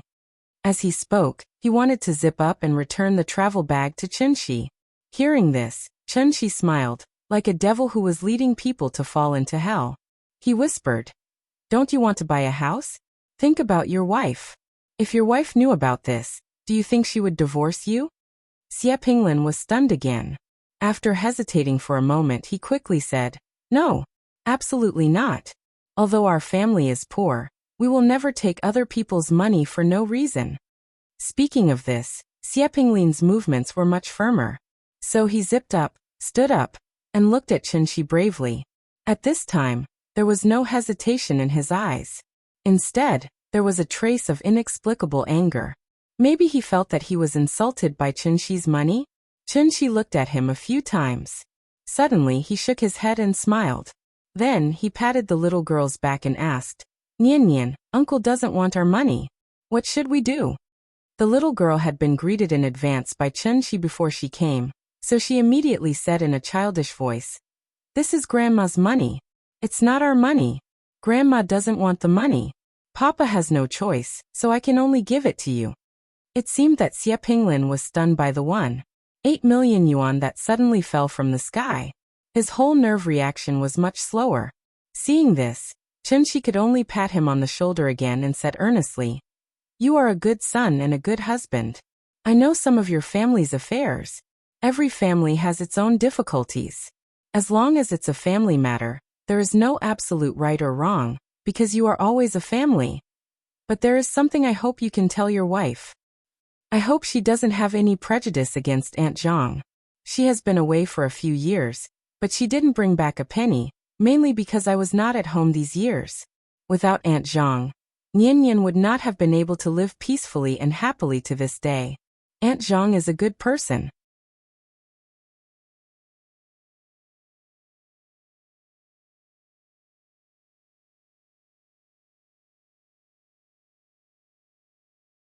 Chapter 56. Chunshi accompanied Xie Pinglin back to the residential area, but they did not enter the house. Xie Pinglin held the travel bag tightly in his arms, turning back to look at Chunshi every 3 steps. After walking less than 10 meters, he finally couldn't help but put down his bag, and then bowed deeply to Chunshi. Chunshi could only smile helplessly and said to the little girl, "Goodbye, uncle. We're going to see the Buddha." "Goodbye, uncle." The little girl waved her little hand vigorously. Then, Chunshi turned around and walked out with her. He did not dare to see Aunt Zhang now. He could not afford to offend her, but he could hide from her. Thinking of this, Chunshi turned his phone to airplane mode. However, after thinking about it, he turned off the airplane mode and blacklisted Aunt Zhang alone. After this delay, it was already 3 o'clock in the afternoon when Chunshi and the little girl arrived at Leshan by bus. They did not have to climb the mountain to see the Buddha. Therefore, when the little girl heard that they could see the Buddha by boat, she immediately clamored to take the boat. They had been on the plane, and now they were finally going to take the boat. There were many tourists here. Because the place was relatively small, it was crowded and lively. It would take about 20 minutes to visit the Buddha by boat, and they would stop in front of the Buddha for 5 minutes. The Leshan Buddha was tall. It was 71 meters tall, the largest stone Buddha statue in the world. The Buddha statue was chiseled from the cliff of Luan Peak of Lingyun Mountain. It was a sitting Maitreya Buddha with a cassock hanging under the double collar, hands on knees, and feet on lotus flowers.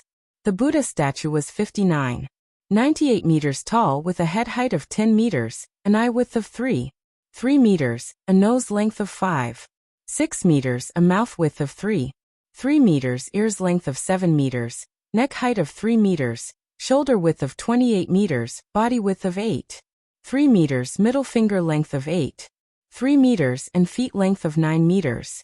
There were 1,021 spiral buns on the head, each the size of a round table. 2 people could stand on each ear, and each foot could accommodate more than 100 people. Speaking of the Buddha, there was a legend that had to be mentioned. Legend has it that in the early years of the Tang dynasty, there was a Lingyun temple on Lingyun Mountain. There was an old monk in the Lingyun temple whose Buddhist name was Haitong. At the foot of Lingyun Mountain was the confluence of Min River, Qingyi River, and Dadu River. Here, the water was turbulent and the waves were turbulent. They often swallowed the boats and harmed the people. Monk Haitong saw that Sanjiang's water was so rampant, he guessed that there must be water monsters causing trouble in the water.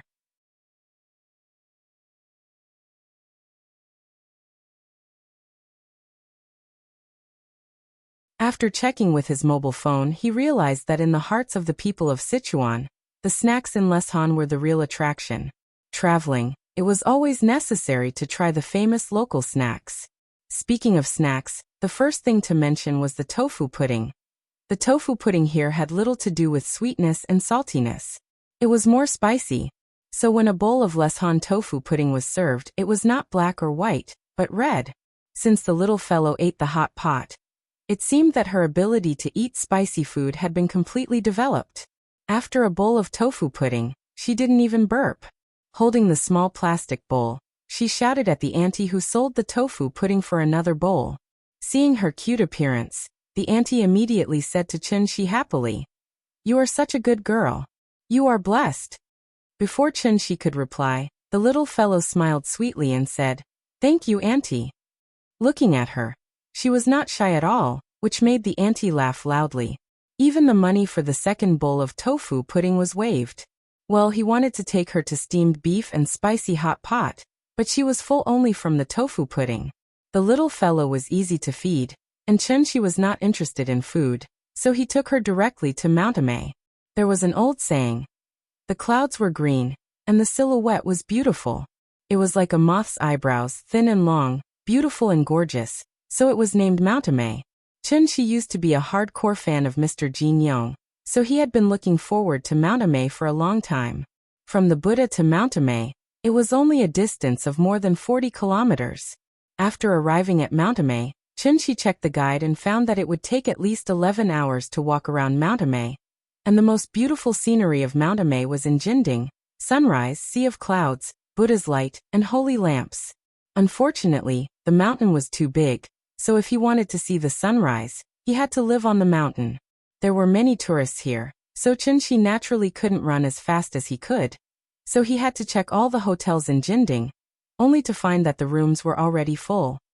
He had no choice but to look at the hotels at the foot of the mountain again, and prepared to take the little fellow up the mountain tomorrow. Since he said that he would take the little fellow to be extravagant, Chunshi naturally would not be soft-hearted, so he quickly chose a luxurious hot spring villa that cost more than 5,000 yuan a night. In the villa area of the 5-star hotel, there was a detached small courtyard of more than 200 square meters. Walking into the courtyard, one could see the artificial hot spring in the courtyard. Although it was an artificial hot spring, it was exquisite and elegant. It looked antique and charming, which made Chunshi very satisfied. As soon as the little fellow stepped into the courtyard, she was immediately attracted by the hot spring.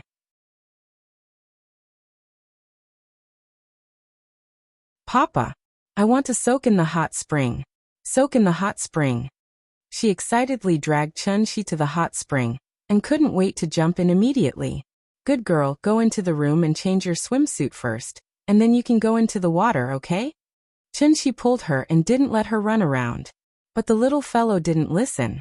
She dragged Chunshi's hand and fell down at a 45-degree angle, as if she wanted to drag Chunshi forward with her weight. Good girl, don't make trouble. The hot spring water hasn't been heated yet. Change your clothes first. Seeing this, Chunshi had to pick up the little fellow and tickle her twice, which made her giggle. Finally, she stopped complaining about soaking in the hot spring. The night was beautiful, and the small courtyard was melodious. Although it was not the Mid-Autumn Festival yet, a cold full moon had been hanging in the sky, sprinkling a silver light on the ground. The father and daughter changed into swimsuits. The little fellow was wearing a pink one-piece swimsuit, and she was wearing a small bath cap on her head, which looked very cute. She stretched out her feet to feel the water temperature, and found that the temperature was a little high, so she could only slowly put her feet in the water, then her legs and waist. After getting used to it, the little fellow completely put herself in the hot spring with white steam rising. Only her small head was exposed, and her smiling face was blooming like a flower. She soaked for a while and seemed to get used to the temperature of the water, but suddenly stood up from the water. When Chunshi was wondering what she wanted to do, he saw that she began to scoop water with both hands and splashed it on herself again and again. Seeing this, Chunshi naturally did not want to be outdone, and immediately scooped water to fight back. The father and daughter had a water fight in the hot spring. In the quiet courtyard like a paradise, the little fellow's giggles suddenly sounded. Chunshi was busy playing with the little fellow, so he didn't notice that his mobile phone in the bedroom suddenly vibrated. It was a WeChat message from Aunt Zhang. There were only 3 words.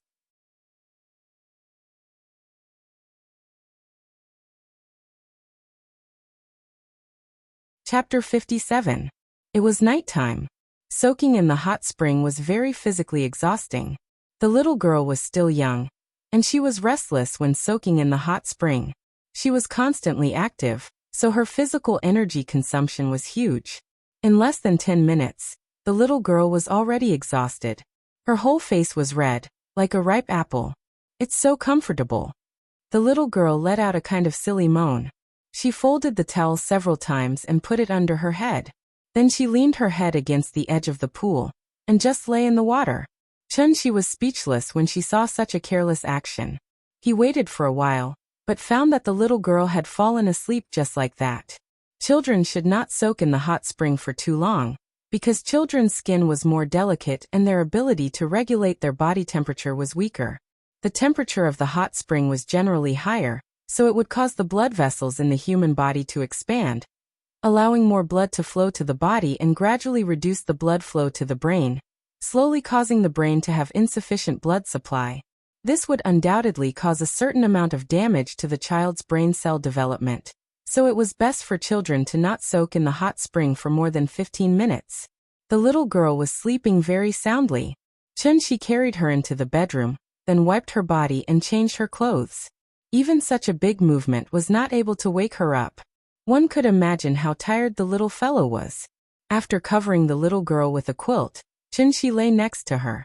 After all, this was the best room in a 5-star hotel, so even she could feel very comfortable. Mountamay was a 5A scenic spot with little industrial pollution. The density of the spiritual energy here was much higher than in Zhonghai. She silently felt for a moment, and then for the first time, he assumed the posture of 5 hearts facing the sky and began to concentrate on meditation. After an unknown amount of time, she suddenly opened his eyes. Then he got out of bed and went outside the room, looking in a direction. That direction was the location of Mountamay. He stood in the courtyard, looked in the direction of Mountamay, and then looked at the little girl in the room. After hesitating for a while, she suppressed the curiosity in his heart and decided to go up the mountain to investigate. Although he was very confident in the security of the 5-star hotel, before Shi left, he still set up layers of restrictions inside and outside to prevent anyone from breaking in and hurting the little fellow. This behavior was somewhat groundless, but Shi always felt that it was better to be safe than sorry. One could never be too careful. He hadn't even found his wife yet. If he lost his child, he couldn't guarantee that he wouldn't do something terrible. It was the wee hours of the morning, and Shi was like a fish back in water, quickly skimming over one roof after another. The night was his best coat, so even if someone happened to look up at the sky and see him, they would only think that they were seeing things. Shi hadn't recovered much of his true essence, so in order to reduce his consumption, he had to give up on flying. Instead, he leaped from roof to roof in the city. Although he wasn't flying, his speed was still extremely fast. In less than 5 minutes, Shi had already arrived at the foot of Mountamay. At this time, Shi suddenly seemed to have thought of something, and hurriedly turned back. I almost forgot. Although those restrictions could prevent outsiders from entering, they couldn't prevent the little fellow from going out. If the little fellow woke up and found that he was gone, crying would be a small matter. If she ran out to find him, then it would be really troublesome. He didn't want it to be like the 3 of them fighting the white bone demon, where Sun Wukong drew a circle and the demon couldn't enter, but Tang Sanzang went out himself. Shi would never allow himself to make such a low-level mistake. Back in the room, Shi saw that the little fellow was still lying on the bed, and he couldn't help but feel relieved. Gently kissing the little fellow's face, Shi cast a meditation spell on the little fellow to prevent her from waking up prematurely. After that, Shi patched up the restrictions that prevented the little fellow from going out, and finally rushed to Mountamay with relief. The environment of Mountamay was relatively humid, and the humid areas were known for long fogs, so it was easy for heavy fog to appear on Mountamay in the morning and evening. Therefore, many tourists would pray that there wouldn't be heavy fog on Jinding the next morning, so that they could see the famous sunrise on Jinding. Shi ran along the sightseeing path. Because it was early in the morning, other than 2 or 3 cars of the scenic area's staff, he didn't meet anyone else along the way. After running for about half an hour, Shi came to a place called the Elephant Washing Pool. This place belonged to the high mountain area, and the urban area was only 420 meters above sea level, but the altitude here had reached 2070 meters. Here, white clouds were faintly discernible, and ancient trees towered into the sky. Shi stood on a stone path, and next to him was a cliff.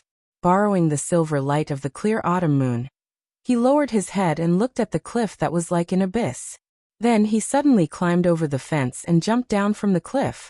It took half an hour to come up, but it only took a few minutes to go down. At the bottom of the cliff, there was a basin forest, And near the cliff, there were a lot of rubbish thrown by tourists. Because it was getting closer and closer, Chenxi frowned slightly because of the strange aura. He really didn't expect that in an environment like Earth, where the spiritual energy was sparse, monsters could be born. What was a monster? Monsters were things that covered the essence of qi. Qi was chaotic in the middle, and things changed outside. The form, spirit, qi, and quality were used on the outside and the inside. It was based on the 5 elements and connected to the 5 things. Although the rise and fall of information and change everything, it could be discussed in terms of the phenomenon of reconciliation and blame. It could be roughly understood that monsters that looked like animals, plants, or some other things, but had wisdom and emotions like humans were all called monsters. As an immortal cultivator, Chenxi had a deeper understanding of this. Everything had a spirit, and animals and plants were no exception. Although they were full of bestiality and had extremely low intelligence, there were still some strange creatures among them. These strange creatures might be born with it, or they might have a fortuitous encounter. In short, they learned to refine the spiritual energy of heaven and earth like humans, thus making them stand out from the rest. Just like immortal cultivators, they had unimaginable power. This was a monster. Monsters and immortal cultivators were the same. They also had different realms. Gathering spirit and awakening intelligence were equivalent to immortal cultivators' qi refining stage and foundation establishment stage. And the reason why Chenxi was attracted to this place was because there was a monster in the awakening intelligence stage here. On a planet like Earth that lacked spiritual energy, there was actually a monster whose cultivation was equivalent to the foundation establishment stage. This was obviously enough to arouse Chenxi's curiosity. As he got closer and closer to the monster's aura that ordinary people couldn't detect became stronger and stronger. After passing through a forest, Chenxi finally saw the monster's body on a huge rock that was comparable to a public bus.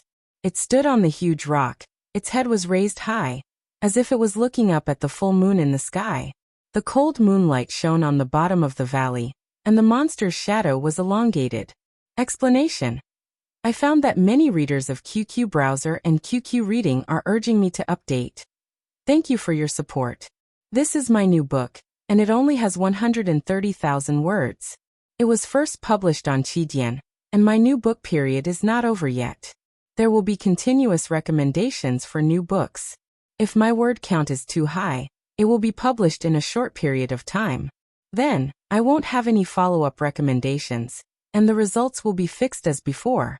So don't compare me to the authors of QQ Reading, because the types of books are different, so the first website is also different.